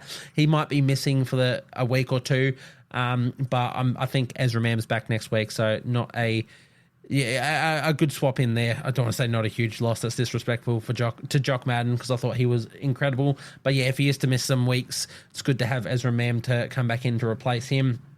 Reece Walsh, as we said, electric, excellent as always. Also didn't finish the game. Came off with 5 minutes to play, vomiting, cramping, everything of the sorts. He's a freak. And I say it each and every week that he could what he's doing is some of the craziest stuff I have ever seen. Between the tries he scored, the break where he just picked up and just sprinted away down the right-hand side. I've never seen a player move like him. Like people say prime Billy Slater. Prime Billy Slater was a sight to see, but what Reece Walsh is doing is it's genuinely like nothing I've ever seen. He can move on a dime. Apologies if you guys could have heard the sirens outside. That is the perks of living in Curry, I suppose. But yeah, Reece Walsh, just mental stuff from him. Fantastic game once again. Beyond that, for the Broncos, I mean, we have to mention Payne Haas yet again. As I said, only 51 minutes for Payne Haas, and in those minutes, 13 runs, 138 metres, 1 try, bloody 1 line break, and probably didn't miss a tackle. Yep, 28 tackles, 0 missed. What can you say about Payne Haas, really? He is that guy. Brendan Piakora back. I thought he was really, really good for the Broncos in his return. He scored himself. Did he score himself? No, he didn't score himself a try. He got a try assist then. Left-hand side, he went through. I can't exactly recall how it all ended up. Who scored for? He would have been the Jock Madden try maybe. But yeah, thought Brendan Piakora was excellent in his return. Paddy Carrigan, we mentioned already, 62 minutes, 18 runs, 175 metres, 33 tackles. He's the best, Patrick Carrigan. Absolutely love him. Xavier Willison, Kobe Hetherington, really, really good off the bench. Yeah, Broncos, what can you say? They're one of the premiership favourites. They're warming into this season. They're getting their troops back. I genuinely think they're one of the best shots of going all the way. I genuinely might have them as my premiership favourites over Penrith this year. I just think the way that they're playing, how good they are. I think their side maybe hasn't gotten better. You know, they lost Flegler and Herbie, but I don't think they're missing them too much. And that's not a blight on those two. That's how good everybody's stepping up for the Broncos. So massive shout out to them, massive respect to them. I think they can go on to win the premiership this year. Broncos, Warriors, grand final, and Warriors win. Sorry, Broncos fans. But yeah, Broncos, what can you say, really? They are genuinely one of the best. Sorry if I haven't given your team as much dues as you deserve. But honestly, you're going to get so much all season. You're going to get tired of me coming in saying Broncos, they're the best. So we'll move on to the next game, which of course was the North Queensland Cowboys going down to the Penrith Panthers. 20-26 this game ended up in Townsville. Cowboys, I thought they played some really, really good football though. One of my favorite games of the round. A lot of people were quite disappointed in this one. I really liked it. Really enjoyed this one. Essentially the best attacking team by stats in the NRL, with the Cowboys going up against the best defensive team. And it was really good. The Cowboys played some really controlled football in the first half, right in the grind, right until the final second of the first half. It was a 4-point deficit or something, or maybe a 6-point. But then, they threw a pass that Paul Alamotti intercepted and ran 60 meters or so to score a try, which extended the gap a little bit. And it turned out to be a pretty pivotal moment, because if they don't throw that pass, maybe it's probably 20 all at half. I mean, you can't really go back into one play at the halfway point and say everything would have changed, but they only lost this one by 6. They didn't need to throw that pass, and they did. And they lost the game by 6. What can you say? Let everybody go out and go, if this didn't happen, this happens, blah, blah, blah. Doesn't really matter. I thought Cowboys were quite good in a losing effort, so got to respect that. I thought their game plan was quite good. They played very controlled in their attacking structures, which is a bit different to how they usually play, but they also weren't afraid to spread it out of their own end, which I think is art that it was something that really troubled the Panthers. In attacking structures, attacking the line, they played controlled. It wasn't just all the highlight plays from the Cowboys. But as soon as the Panthers done their normal thing and they controlled the game and they kicked deep and they made the Cowboys turn around and they're like, we're going to trap you in this end, as they always do. The Cowboys are like, no, you're not. We're going to spread it straight to a winger on the second tackle on our 10-meter line and make 20, 30 meters off it. And I'm like, far out. Shout out that, because it worked. It was a big reason they stayed in this game. Of course, we'll get to it because the Panthers won. There's a lot of commendments that have to be given to the Panthers for still winning this game when the Cowboys were playing some of their best footy of the season, in my opinion. They found ways to trouble the Panthers, and the Panthers still found a way to get it done. There's a reason they are the best team in the comp. I just said the Broncos are my favourites to win the comp. You've still got the Panthers, and you can't deny the Panthers each and every year. So we will get to them. Let's look at a few standouts for the Cowboys first. We mentioned this guy in our team of the week, Jeremiah Nanai. Now, as I said, I've been quite critical of Nanai this season. I just think with his talent and his ability, he should be upping his workload a lot. In fairness, I also think the Cowboys should be centering their game plan a bit more around him and actually giving him the ball in good attacking space instead of just using him as a kick threat. Well, in this game, they did just that, and he did just that as well. He had 16 runs, which is where I want him to sit, around that 16 runs a game. I don't need him doing 25. He's a second rower. But he had 141 meters. He looked so threatening. 2 line breaks, 1 try, 7 tackle breaks. And I thought he was quite good defensively as well with 32 tackles, but played the full 80. And just every time they looked, he was so threatening. And the Panthers did well to stop him on a number of occasions. He still scored a try, which is a good testament to how good he was. But it meant their right-hand edge was very threatening because they were using Jeremiah Nanai as a lead runner, and a lot of the time they were hitting him, and the Panthers have to bite, and they kept doing that, kept hitting Jeremiah Nanai. And then it just means if you keep doing that, eventually the Panthers are going to, or whoever they verse, are going to find that as a system. They're going to hit Jeremiah Nanai, and you're going to play out the back, and there's space there. Didn't quite work in this game. Kyle Felt wasn't the beneficiary of any tries on the right-hand side, but Jeremiah Nanai, through his own brilliance, just crashed through and scored a fantastic try himself. I thought, he was really, really good in this one. So loved what I saw from Jeremiah Nanai, and that's why he made my team of the week this week. But his second row partner, Kulikefu Finafuiaki, my apologies. I thought he was excellent as well. 18 runs, 152 meters from Finafuiaki. He scored himself a nice little try as well. And of course, had the line break and 4 tackle breaks to go along with that. Yeah, just a gun. It's so crazy that he's going to be off to the Dolphins next year with all their players and everyone that they're getting and developing. I think they're going to turn him into a proper star. I think he's already bordering on a star. We know he's got so much potential. Fair enough that the Cowboys let him go. They've got Lukey and Nanai, who they're so heavily invested in, and that's fair enough. They're 2 absolute freak players. But Finafuiaki is going to be a massive loss. Because, yeah, once again, fantastic. As I said, those stats are ridiculous. Beyond that, I really liked the halves of the Cowboys in this one. I've been massive on their halves this season in general. Chad Townsend, I think, is having a great season. And yeah, everywhere I go, every comment is Chad Townsend needs to be dropped. Drop Chad Townsend. And I'm in disbelief. I start to wonder, sometimes I start to question if I am in fact the one who doesn't know enough about rugby league and I'm missing things. But I don't think I am. I watch every second of every single game, not just Cowboys games, literally every second of every single game, because I love football. I live and breathe it. When I'm not watching games, I'm watching highlights of old tapes. I'm studying footy. I'm searching things up. I live and breathe it. And I think Chad Townsend, what he's doing for the Cowboys this year, is bloody good. And yeah, everywhere I go, people are clowning on him. And I think maybe that's just because we're in an age that we've got halfbacks like Nico Hines and Nathan Cleary who can absolutely do it all. Even Sean Johnson last year, Sam Walker, what he did this week. You know, absolute incredible halves.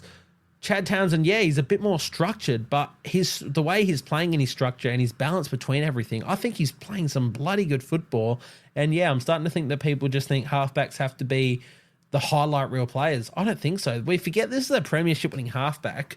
And he's still been a part, 2 years ago when the Cowboys, 3 years ago, when they were absolute flying, he was still the halfback of that team directing traffic. I think he's been really, really good this year, Chad Townsend. He's not really a stats merchant with how he plays, but I think he controls the game well. He kicks the ball well. He knows when to kick. Just his knowledge of the game is fantastic. And in his 250th, I thought he had a good game.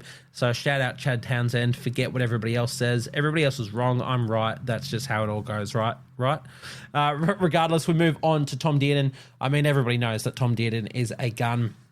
I'm not, reinventing the wheel by saying Tom Dearden is having a great season and saying that he's a fantastic player.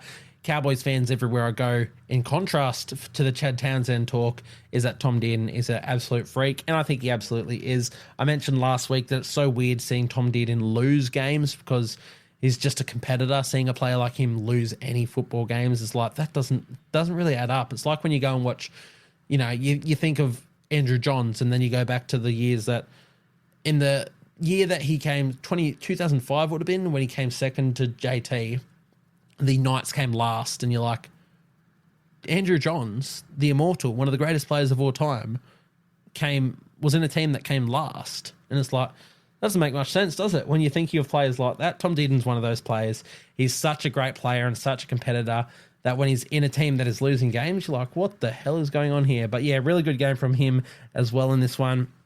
Not so much stats-wise, but again, yeah, you can't be just looking at stats to claim you know footy. But we'll read his stats anyway. He had 13 runs, which is what you want from a 5'8", 82 metres, had a line break, had a try assist, had 5 tackle breaks. He had that. The try assist was to Semi Valemei, where he just burst through tackles. He's so strong through contact, Tom Dearden. And then, yeah, found Valemei on that left-hand side for a nice little try there. So really good stuff. Valemei, indifferent game. Few errors crept back into his game in this one.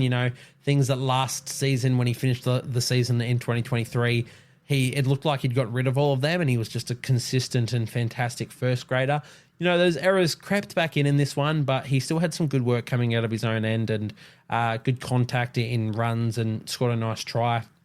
Hopefully he can just iron out those errors and hold on to that wing spot for a couple more weeks. I think it is until Murray Taulungi's back, because I think Semi Valemei is a good little footballer. I'll be completely honest, I didn't really think he had a future in the NRL when he was at the Raiders. I thought he was very average. But yeah, last year, based on, I know it was only 9 games or something, but how he performed last year, I thought he was incredible. And I really think he is a first grader. So I want to see him have some really good games in the future.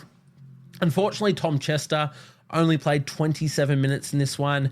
It's been now confirmed that he has torn his hamstring, so he's out for probably a month or two with that. Pretty devastating loss for Tom Chester, especially, they've already lost Zach Labour.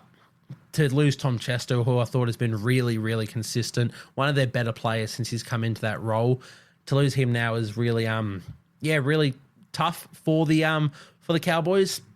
Maybe it means Semi Valemei plays centre when Murray Taulagi comes back, or maybe Murray Taulagi plays centre. I know Talangi's actually expressed an interest in playing centre. I think he could be a great centre. So I don't know what they do there. They have other options, I'm sure. But yeah, gutting, most importantly, just gutting for Tom Chester as well, who I think, as I said, playing some really good footy and had a really good chance to secure that spot. Hopefully when he comes back, he can just go straight back into the side off of merit, because I think he's been playing some good footy. Valentine Holmes, weird season from Valentine. He comes up with big plays all the time. Another game where he scored a try, 15 runs, 147 metres, 6 tackle breaks. But he's still making at least 1 or 2 crucial errors a game. Not just errors, too, crucial errors. And it's like, Valentine, you're way too good of a player to be doing that. But I don't know. It's a really weird one for Holmes, because, as I said, he's coming up with plays that not many players in the competition can do.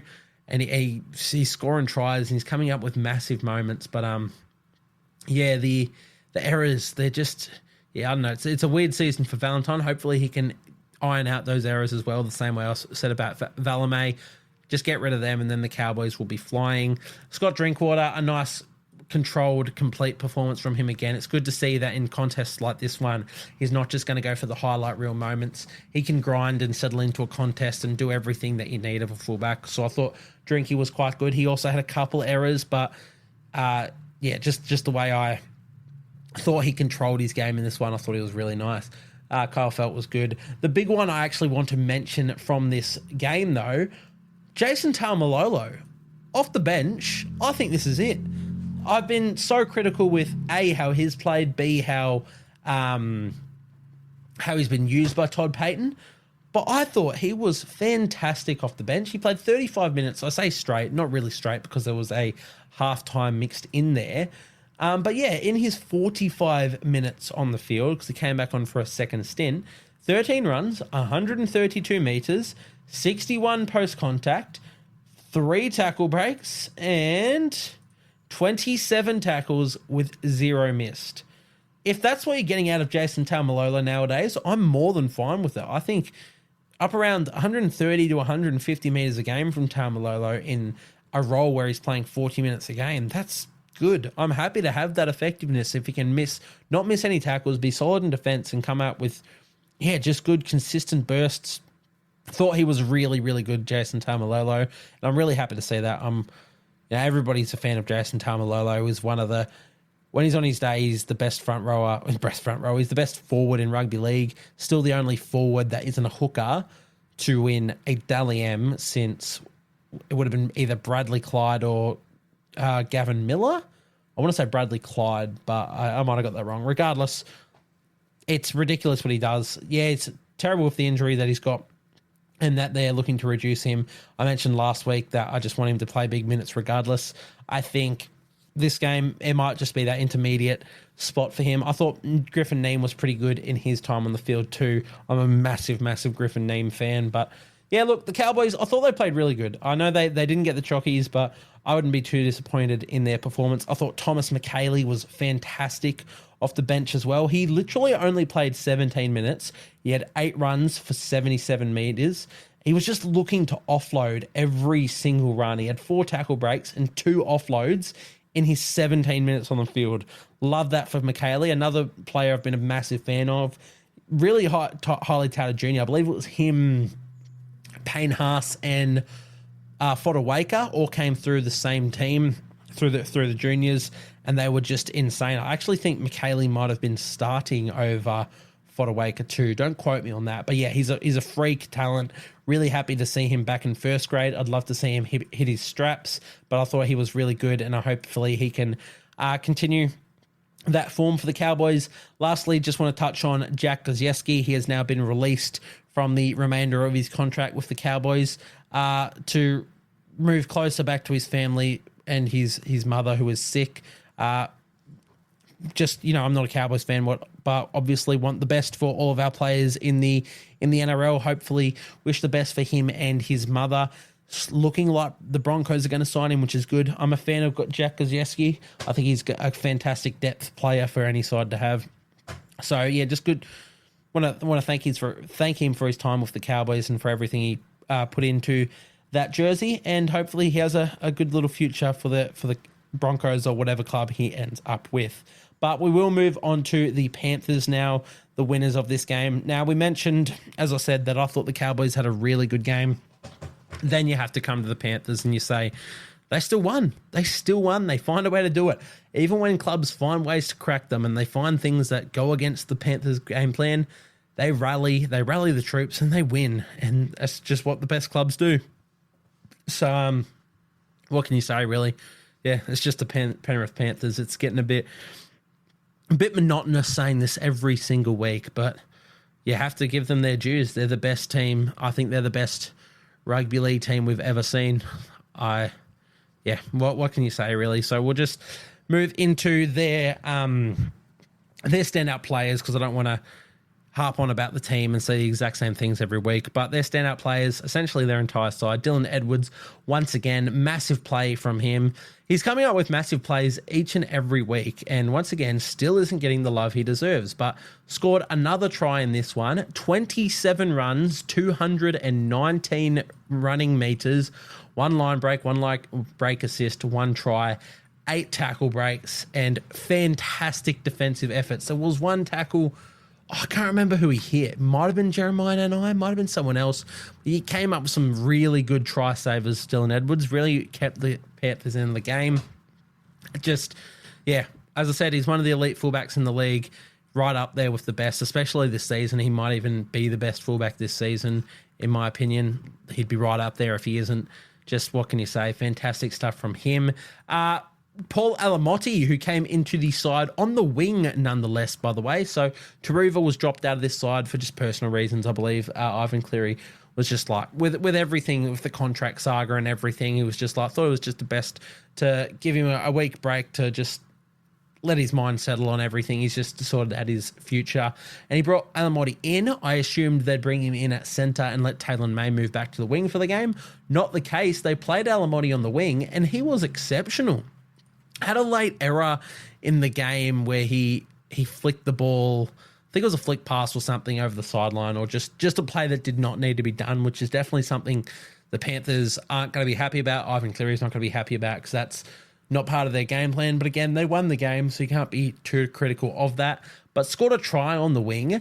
17 runs for 247 meters. He was so good in contact. 67 post-contact meters, 1 line break, 6 tackle breaks. I thought he was incredible. It's so crazy because there was all these rumors about when he joined this side that he was going there to be a middle forward, and here he is on the wing. He showed great pace when he took that intercept on the right-hand side just before half-time and scored that try. He sprinted away. I'm like, Jesus, he could be one of the quicker players in the comp, and they were going to use him as a front rower. So Paul Alamotti, if he's the next man to step up and replace bloody Taruva, who goes to the Tigers next year, not a bad option to have. There you go. But yeah, thought he was really, really good for the Panthers. The big one, of course, has to be mentioned, Brian To'o, who made our team of the week. These stats are ridiculous. 1 try, 18 runs, 227 meters, 21 tackle breaks. What is that? He's averaging more tackle breaks. He is runs. Well, not averaging, but in this game, he's got more tackle breaks than he had runs. That is just ridiculous. Absolutely mental stuff. I don't know if it broke the record. I know Tom Trebojevic had it for his mental game against the Cowboys back in 2021. Look, I'll see if I can find any stats on that. Most tackle breaks in an NRL game. 2023 stats. No, I just want no. Okay, can't really find it, unfortunately. But yeah, regardless, just mental stuff from Brian To'o. There's a reason he made our team of the week. He was absolutely exceptional. Beyond that, I really like Jerome Luai. I know a lot of people put a lot of shit on him, and he hasn't come up with all these incredible highlight reel plays, but I think he's playing consistently and really good. It goes to show that when the Panthers were without Nathan Cleary, they didn't really miss him. Jerome Luai stood up, and again, it's not these incredible highlight reel plays, but he's getting his job done. He bobs, he weaves. He's so strong in his defense, in my opinion. He also had a line break assist and a try assist in this one, so thought Jerome Luai was really good. As much as people don't like him, you cannot deny Jerome Luai is a bloody good player, and that's what we're here for in rugby league. In the end, I'm an analyst, if you will, of rugby league. I'm a fan of rugby league. I think characters like Jerome Luai are good for the game. I think it's good to have players that people hate and dislike. I'm not saying I do hate Jerome Luai, but I think the fact that you have opposing figures like him is just really good for rugby league. And yeah, when you can back it up and be a 3-time premiership winner and play some insane football as well, you can chat as much shit as you want, really, until somebody goes out and plays better or flogs him. Then he has every right to chat shit, and I'm sort of all for it. You know, I'm all for the humble guys, don't get me wrong. It's why I love NBA, but I also get annoyed that everybody in NBA thinks they're the best. I mean, I'm annoyed with every American sport because every American sport calls themselves world champions when no other fucking country plays them. Hey, NFL, we're world champions. Nobody plays your sport. Shut up. You're not world champions of anything. But regardless, Jerome Luai, good game. We move on. Nathan Cleary returning from injury. Really solid game. Nothing too expansive. You know, a lot of people expected the absolute world from Nathan Cleary. I thought he was just good and solid on his return, which is mainly more important to me, to be honest. You know, it's a hamstring injury. You want to find your footing and just get back into the ring of things. They went up against a good footy side. They got the win. He was the leader at halfback of that. That's all you can ask for. You move on from that. Mitch Kenny played the full 80 at hooker once again. He just does his thing. 0 run meters from Mitch Kenny, but again, it doesn't really count. Just, again, deception around the ruck. If you just watch Penrith games, I really like subtle movements he does from his dummy half. I think are really important. There was a few weeks ago, I was very close to having him as my... In the week that Cleary absolutely exploded before he got injured, I was very close to saying Mitch Kenny was the best player on the field that game. Oh, God. Don't try and combine game and day and meet in the middle. You might get in trouble. But... yeah, Mitch Kenny, I love his work around the ruck. James Fisher-Harris, still easing into the season. I'd love to see more from James Fisher-Harris, maybe just because I'm a Warriors supporter and I want to see him in the absolute best form of his life before he comes to us. But again, Panthers are getting the wins. You don't need him to play 100 minutes. 44 and 94 run meters is enough for them to get the win, so that's all I care about. Isaiah Yeo, though, once again, mental stuff. 80 minutes, 13 runs, 112 meters. Only the 1 tackle break, 0 line breaks. Whoa, that's a quiet game. 39 tackles, 0 missed. Isaiah Yeo. Just, what can you say about him? He's just so consistent. And, yeah, as I said every week, he's one of the best. But beyond that, not too much to say individually for the Panthers. I just thought they were fantastic as a side, as they always are. So we will move into our second last game. The Dolphins going down to the Newcastle Knights, 14-18. For the Knights, this is a fantastic win for them, something that they really needed. I never saw it coming. I thought based on the Dolphins' performance last week and the Knights without Kalen Ponga, I thought Dolphins were going to blow them away, especially considering this one was in Suncorp. So it was a Dolphins home game. Wasn't the case. The Knights, they played gritty. They didn't play, the most expansive football, but they came out with a game plan. They executed that game plan, and they got the win. That's all you need. That's all you need. And, it's a scrappy win, sure, but it's a win nonetheless. Hopefully it's something that can kickstart their season. I will start with the Dolphins, of course, as they were the losers in this one. But by God, Trey Fuller is an absolute star. I'm going to be gutted when... And Hamiso Tabuai-Fidow returns and we have to move Trey Fuller out of this side because he's a fullback and he's a fullback only. And I don't want to play around with any of this shit of moving Hammer to center or anything. Hammer's your best fullback, don't get me wrong, and he should stay at fullback. But Trey Fuller is a freak. He's a proper freak. Listen to these stats. 28 runs from the little fullback, 240 meters, 3 line breaks, 10 tackle breaks, 1 line break assist. He was incredible. I love Trey Fuller. We talk about, I mentioned Jai Gray earlier, the little fullback, and I've stuffed up the name, the Dragons fullback from SG Ball. Peckham, Peckham Harris. I can't think of his first name all of a sudden. Tyler Peckham Harris, maybe. Regardless, these small fullbacks, like, then they're very much being bred out of the game, but they come into the game and they show that they have a place in our game, and it's awesome because it sucks for people that you come through and you've got all this natural ability, but then people look at you, scouts look at you and go, "You're too small. You're not going to make it." Fuck that.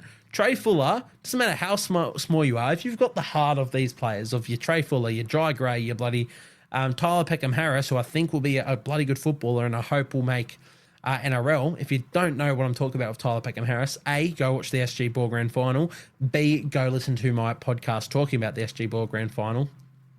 But if you've got the heart of these players and the ability of these players, you will make the NRL. And we need to stop being scouts and being like, "Oh, you're too small, you're not going to make it." No, I don't think height or anything of that has anything to do with it. Look, Cameron Murray isn't the same size as bloody as Nelson and Sofa Solomona. I know they're different positions, but why does that matter? Cameron Murray has so much heart and so much passion that he comes out and he does this. I think we need to just look for that stuff. Trey Fuller, he's got so much ability. Just an absolute incredible footballer. I don't want to see him leave this side. Luckily, he's got a bit of an extended run until Hammer comes back, so we can keep seeing him play like this because he's a proper freak. So shout out Trey Fuller. Thought he was insane. I thought Jermaine Asako was really good as well. He had 20 runs for 191 metres on the right-hand side. Scored a nice try. Missed all his conversions, which, well, no, he hit one conversion, sorry. But you know, maybe could have won the game, but I'm not going to put it all down to Jermaine Asako. The Dolphins shouldn't have been in a position to lose this game in the first place. And honestly, it wasn't until the final final 3, it looks like here, that they were even in a position to be competitive. They were outclassed the entire game, to be honest. But 2 line breaks from Jermaine Asako, 191 metres, 1 try, 8 tackle breaks, 1 try assist as well, where he flicked it back in for, this is the thing, a lot of their comeback. So they scored in the 25th through Oren Keeley, then they didn't score till the 77th and then the 78th. The 77th was the try to Asako, then the 78th was the try to Jake Averillo through Isaiah Katoa, I think it was Isaiah Katoa. It might have been Cody Nikorima, but I'm pretty certain it was Isaiah Katoa because I'm pretty sure he pulled the player under and did some really good shape. Threw the ball over to Asako on the right-hand side, made a break down the right-hand wing. Bradman Best came in cover. Asako flicked it back on the inside to Jake Averillo, and Averillo beat young David Armstrong to score to essentially get the Dolphins very, very close, but a lot of what was on Jermaine Asako's work, so got to shout that out. 10 tackle breaks is bloody good from Jermaine Asako. Averillo, he was good as well. Scored a try, obviously. 13 runs, 163 metres. He had the try assist to Oren Keeley as well because he absolutely burnt Bradman Best on the right-hand side, made a break there. Threw about a 4-metre forward pass to Oren Keeley, but the ref missed it, so it's still a try on the books. But yeah, Averillo had a good game. He did have some errors and misses, which were concerning, but he came up with those plays, which were really important. So you got to give him his credit for those. Jack Bostock, quite quiet, but just getting through his work still. 17 runs, 136 metres. Definitely not the 3-try performance of last week, but that doesn't matter if you're putting in these consistent efforts and you're still looking for work and trying your heart out, then those moments will come and you'll have those hat-trick games. But Jack Bostock thought he was good. As I said, Isaiah Katoa, he's just doing incredible things. 21 runs from your 19, 20-year-old halfback, 124 metres. Yeah, two line break assists, 1 to set up essentially both of the tries. It was Isaiah Katoa doing Isaiah Katoa stuff. And the Dolphins, they didn't have everything go easy for them. Jesse Bromwich was ruled out after 25 minutes with a calf injury or something. Kenny Bromwich was ruled out after 23 minutes with a concussion. They had things go against them, but I don't think it's any excuse. I think they still should have been winning this game based on their performance against the Eels last week. I thought Max Plath was fantastic again. They were looking at his tackle count at some point. I think it was 51 minutes. When did he have his first break? 50 minutes from the game, he would have had about 49 tackles in 50 minutes. He finished the game with... it must have been Fox Stats that had they were calling his... Because I was watching this on KO. So Fox Sports Stats, I don't agree with. So ignore that. But still, in 66 minutes, he managed 40... What was that? 47 tackles, Max Plath, and was just really good. Love his role on this side. I think he's going to be a fantastic lock forward for them. It's interesting because I'd assume Tom Gilbert takes that position back next year when he comes back from his ACL. Maybe you move Gilbert into front row. Maybe you move Gilbert into second row. I mean, Jesse Bromwich probably only has 1 year left. You could use Gilbert as a front rower. Regardless, it's a good spot to be in, having young Max Plath playing the way he is and an absolute gun like Tom Gilbert returning from injury next season. But we'll wait for that next season. Beyond that, Josh Kerr, really, really good off the bench. His impact was insane. He was a big reason right in that dying minutes that they went on that roll.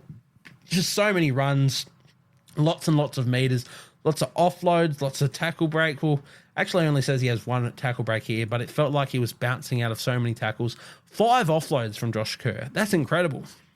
Yeah, I thought Josh Kerr, he's been so good for them this year, and I'm all for it. I love what the Dolphins are doing. I love when they get all these players who I think are NRL players, but other clubs deem as excess. They've come out and gone, yep, we'll take you, we'll take you, we'll take you, and they're killing it. And Josh Kerr is one of those players. Thought he was absolutely exceptional in his game. I can't remember if I read out his numbers, but I'll read them out again. That was 18 runs, 149 meters, 5 offloads from Josh Kerr. Crazy stuff. Oren Keeley scored as well. So shout out Oren Keeley, first try in the NRL against the club he debuted with. But we will move into the Knights who won this game. Let's start with the man of the moment, David Armstrong, the fullback, the 23-year-old from Gundawindi or Lightning Ridge, around that area. Might have been playing for Moree for a bit there. Let's find out exactly where David Armstrong's from. I think it was Gundawindi, but I'm pretty sure I mentioned him in my in the preseason, and I think he's from Moree. There you go. Born in Moree, played for Gundawindi, played in Lightning Ridge. Weapon. If you guys don't know where that is, very bloody remote. New South Wales? I think it's New South Wales.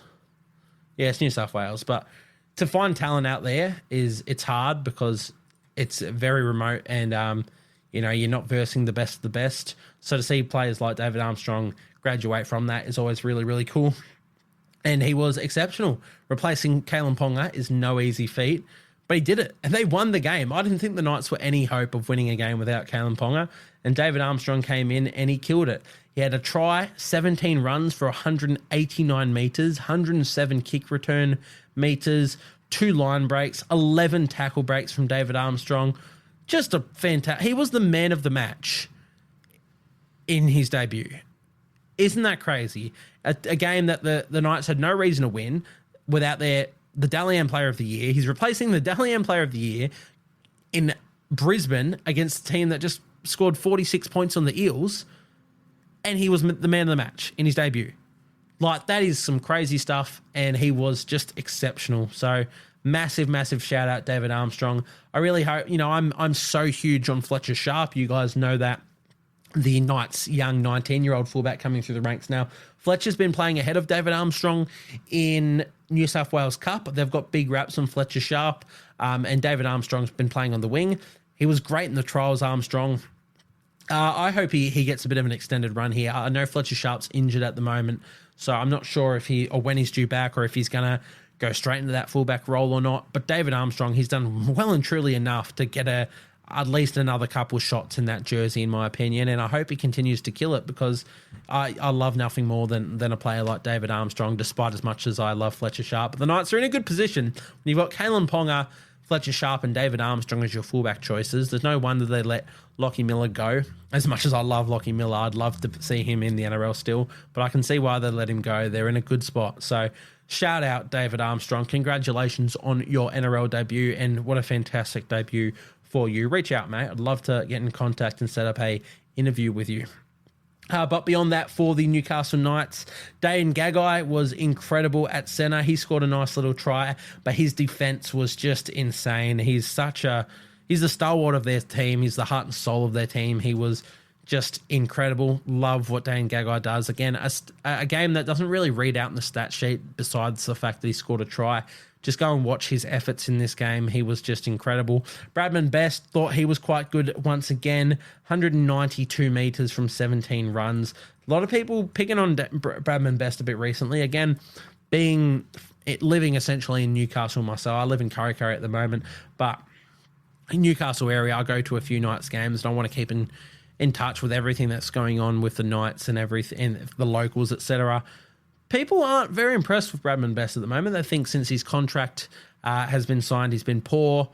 I don't see it. Like, there were maybe a couple of defensive issues in this one. There was the one where he, got absolutely burnt by Jake Averillo, which, yeah, tough, but Jake Averillo's rapid, so there's that. And then there was one where he sprinted infield, which the Jake Averillo tried near the end. Bradman Best sprinted infield and opened up the space. Bradman Best also tracked back and caught Jermaine Asako, but Asako flicked it into Averillo, who scored anyway. Look, 2 defensive lapses, whether or not you want to attribute both of them as being 100% Bradman Best's fault and the reason they scored, up to you guys to do. Definitely not the greatest defensive performances there, but I think he makes up for it in his other facets of the game. I also don't think that they were 100. I think that's a bit harsh to say they were both Bradman Best's fault. There was still ample opportunity for others to make those tackles, and Bradman also tracked back and sprinted back and made that effort. So I think Bradman Best has still been playing some really good football, and I want to give him his dues. Beyond that, for the Knights, I thought Tyson Gamble was quite good in not his return. He returned last week, but in his second game since his return, ran the ball well, was really strong in defense, had a try, had a really nice ball in a try assist to, was it Dylan Lucas? Who scored for the Knights? It was on the right-hand side. Dane Gagai. The ball he hit Dane Gagai with. What a ball that was. So Tyson Gamble, yeah, thought he was tremendous. It's really interesting what the Knights are doing with their halves at the moment. I don't know what their best fit is. It's people come in and they have a good performance, then they have a shit one and they get dropped, and it's like, okay, I don't know who's going to be the best. Tyson Gamble, based on this performance alone, fantastic, and deserves definitely another couple shots, but who knows, if he has 2 poor games, he's probably out of the side again. Who knows what the Knights are really doing here. Hastings had some good moments as well. Ran the ball a lot of times, 15 runs for 103 metres from Hastings, 2 line break assists, 1 try assist. I thought Hastings was quite good, so hopefully the Knights stick with that for a bit, but again, any loss can see that all change. I thought the Saifitis were really, really good in this one, to be honest. Specifically, Jacob. He only played 34 minutes, it is here. Yeah, he got injured with a Achilles injury, I think it was. Hopefully it's not a severe Achilles injury, because they can be a pain, quite a severe injury, that one. But in 34 minutes on the field, 14 runs for 122 metres with 51 post-contact. Thought he was really good out there. I thought Daniel Saifiti was good when he was on the field. Leo Thompson was good in his 44 minutes. Dylan Lucas, exceptional. I'm loving him at second row. It's almost starting to make me think that you probably put him on the bench when Tyson Frizzell returns, and then after maybe 30 minutes or something, you take Frizzell and move him into the front row and put Dylan Lucas out there, because I'm liking what Dylan Lucas is doing, and then you have more impact in your front row. And lastly, Jaden Brayley. Love him at 9. I mean, I'm one of the biggest Jaden Brayley fans out there. I've mentioned him each and every week, essentially, since he's made his return. The stuff he does, like on the ball, off the ball, it's so important to a footy side. And if you just sit there and watch no one else in a Knights game and you just watch Jaden Brayley, you'd understand what I'm talking about. He does so much for that side. I think he's so good. He also made 53 tackles in this one, so massive knock there, and I want to give him his dues. But yeah, massive win for the Newcastle Knights. They definitely needed this one to keep their season alive. Not sure how much more they can progress into this season, but at least keep fans' hopes alive and just not hurt them too much. It's always a good sign. So got to shout them out. But that one will wrap us up, and we'll move into the final game of the round. We're way overdue in this podcast. I've been chatting so much shit. But we move into the final game, the Raiders and the Sharkies. We'll spend not too long on this one, hopefully, because the Raiders, they lost this one 40-0. So there's not a whole lot to talk about for the Raiders. Not really many positives. There was 1 or 2 players, which we'll get into right about now, to be honest. Let's just go straight into their players. I thought Matt Timoko was really good in a losing effort. Just lots of determined runs, lots of tackle breaking, lots of just... He did not stop trying, Timoko, which is great. He's one of the better centres in our league. And yeah, it's good to see that. And even losing efforts when the side has no ball, he's still putting in his work. So I really liked Timoko. Thought Schiller had some good moments. I thought he was good out of his own end. So he made a couple of errors, but also made some good decisions. Like there was one where they put a kick through to Ronaldo Mulatalo, and he waited till Mulatalo actually collected the ball to then tackle him and put him into touch, instead of taking the safe option and taking the ball yourself and then getting bundled into touch and Sharks having the ball. He made that calculated risk and said, you know what, I'm going to let Ronaldo take this and I'm going to tackle him. And I like that sort of stuff. So I thought Schiller had moments. Chevy Stewart, he's still playing some good footy in first grade. I think he's still settling in well. He's not going to have those highlight plays, maybe not for a little while. We'll have to see, but does not look out of place. Beyond that, KO Weeks I actually thought he was all right at halfback. I thought he ran the ball a lot, so it was sort of a 5/8 in the way he played, but still had some good kicks. 423 kicks from 423 kicking meters from 14 kicks. I thought KO was good. Still think they need an actual structured halfback out there, but I think KO Weeks was good in his Raiders debut. Beyond that, Joseph Tarpany thought was quite strong, besides the the very poor miss he had on Tom Hazelton for Tom Hazelton's try. Other than that, I thought he was quite good, and I thought Hudson Young put in a good shift too. Beyond that, look, you can't say too much. They did lose this one 40-0. I think a lot of it is just because the Sharks played insanely well. I don't think the Raiders were actually overly awful. Like, let's have a look at their missed tackles. I dare say it'd be a lot less than the Warriors. Actually, it's not. Oh, God. 5 missed tackles from Chevy, then 1 from Schiller, 1 from Timoko, 2 from Chris, 2 from Savage, 6 from Strange, 4 from Weeks, 5 from Papa. Josh Papali is Papali, isn't it? And Isaiah is Papali'i. I think that's how it goes. But Josh Papali, 5 missed tackles, Danny Levi 4, Tarpany 4, Hudson Young 6, Simi Sasangi 10 missed tackles, 3 from Morgan Smithies, 2 from Tom Starling, 4 from Ata Mariota, 4 from Mooney, and 1 from Pasami Solo. So every single player in their starting lineup missed tackles. Jesus Christ. Yeah, I mean, hard to win a game of footy when you're doing that. In fairness, I'm talking missed tackles there. I'm not actually saying all of the numbers. For reference, Sibi Sasangi missed 10. He also made 40. So he's still putting in a shift. 10 missed tackles is, it's poor. But, they're not. It's not just 10 missed tackles, 0 made. It's not the full context of these numbers.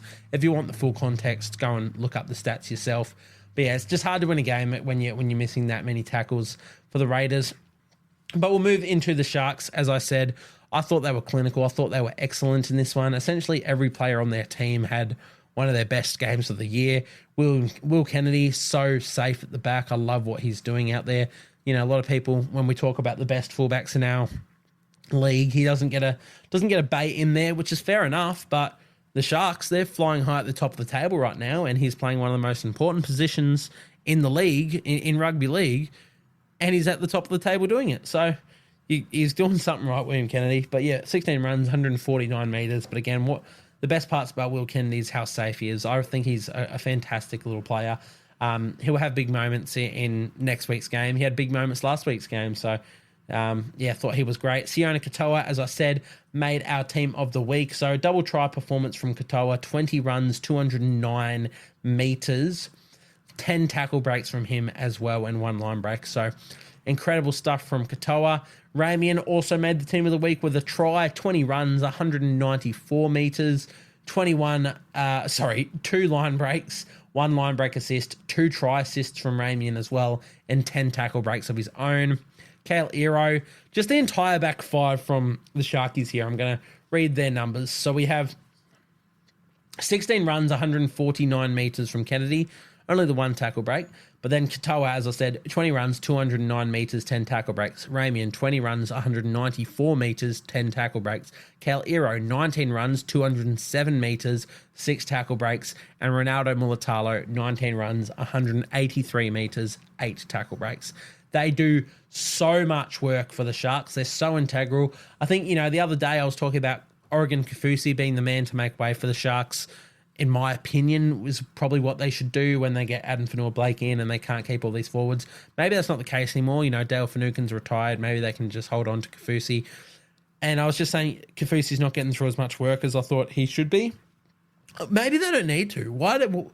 The Sharks are winning games because their back five does so much work. It's the same as why To'o and Taruva or May, whoever their other winger has been, they do so much work that James Fisher-Harris doesn't have to be running 200 metres a game because their back five do it.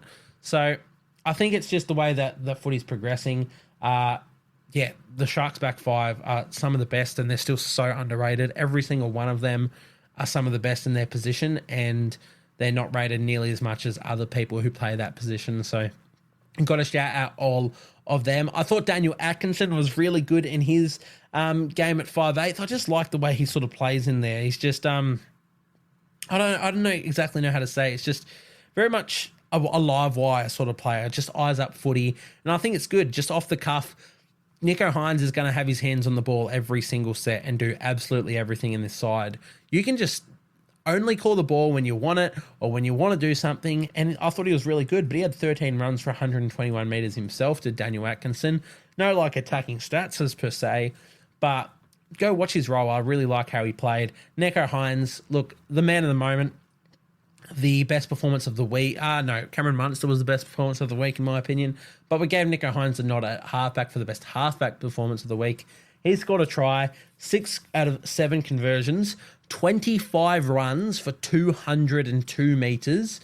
He had 1 line break, 3 line break assists, 2 try assists, 8 tackle breaks, would have been 2 intercepts as well. Where is it? I don't know if those stats show up. They've got to be there. Yeah, 2 intercepts, 25 tackles, 1 missed, 456 kicking meters. It was, Nico Hines was absolutely insane. If you had him in Supercoach, you're laughing. If you had him as captain, you're hysterically laughing. Yeah, he was just mental. And that's the man who won the Dally M a couple of years ago in the best form we've seen him in. So... yeah, again, go watch the game. Go see what he was doing.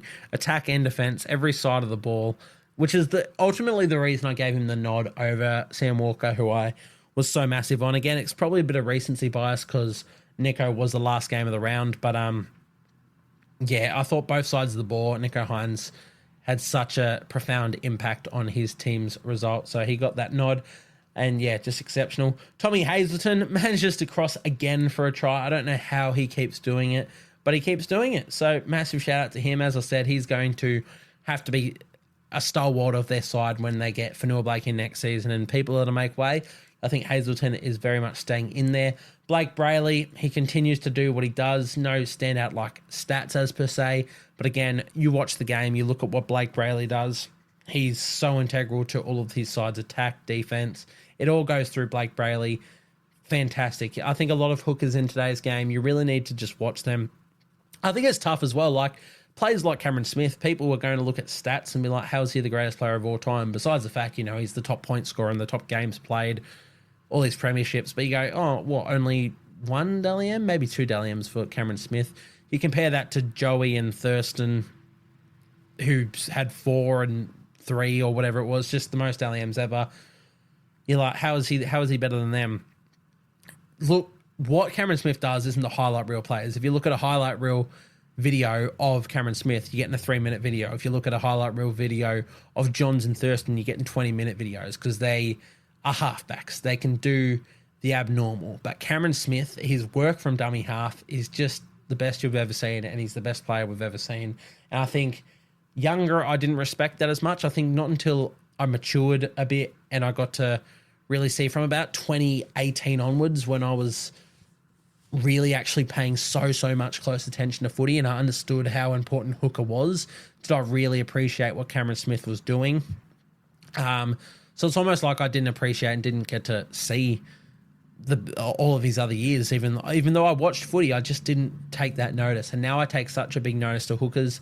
Blake Brayley, yeah, you gotta see what he does to understand his impact on the side, because he's so integral to their performance, and had another great game here. Britton Nickera, let's finish this off strong. Britton Nickera, fantastic. 7 runs, 72 metres, try assist, line break, offloads, tackle breaks, the whole lot. Probably didn't miss a tackle. Nickera, let's go have a look at that. No, he did. He missed 3, but he had 39 tackles as well. Teague Wilton, he's been really, really strong. 14 runs, 147 metres. Another one who a lot of people thought maybe didn't have his role set in this side. Did they need more defence there? Did they not? I think he's improved his game out of sight, Teague Wilton. His defence this season has been so good. I think, yeah, he's locked up that second row spot for a long time, hopefully. Sharks Junior, I believe, so love to see him playing well. 33 tackles from him, only 2 missed. And, 147 metres from 14 runs. Respect that. Cameron McInnes, we say it every week, the art of ducking in and behind the ruck. Everything, all of the Sharks platform is built from Cameron McInnes when he's on the field, because he makes so many metres, gets so many quick play the balls in and behind the ruck. No one does it as good as Cameron McInnes. Another art form. I say it every week. It's lost except to Cameron McInnes. Also, tell you what's an art form that's lost, or maybe not lost for Cameron McInnes. The art of getting your head sliced open every single game of football. I don't know how he does it. Every single game, he gets a cut. He's bleeding profusely and he gets strapped up. He's got to have the record for most cuts in a game, most stitches. They actually made a bit of a joke about that from Fletcher Hindy and Matty Johns after the game when they interviewed him. But he would have to have the record of most stitches. It's ridiculous. But he also scored a try in this one to go with, his 102 metres and millions of tackles, 37 tackles and 0 missed. Just one of the best. Only 50 minutes on the field as well for Cameron McInnes, so shout out him. Their bench, fantastic. I'm not going to mention all of them, but they were all good. Look, the Sharks in general, such a clinical performance. They won 40-0. Scoring 40 points, that's one thing. Keeping a team to nil is a whole other kettle of fish, and they did both. So, yeah, they were definitely shaping up to be a premiership threat, a premiership heavyweight, and give the competition a real stir here. So, massive shout out to them. But that one will wrap us up. I've gone for way too long. If any of you have made it to this stage of the podcast, thank you so much for listening. I wouldn't listen to me chat this much shit for this long, but if you have made it this far, I really, really thank you. You're doing me such a world of favors, to be honest. You're making this dream a reality, and I appreciate that. I appreciate that you love football as much as me and you want to hear me dribble. And if you have made it this far, reach out and I'll send you something or something. We'll get something sorted out. But yeah, thank you guys for tuning into this one. We'll be back again for our Supercoach podcast on Wednesday. Really looking forward to that. Had a really good week in Supercoach, so I can't wait to get on there and brag essentially. But yeah, that'll do us for this one. Thank you guys for tuning in, and I'll see you guys next time.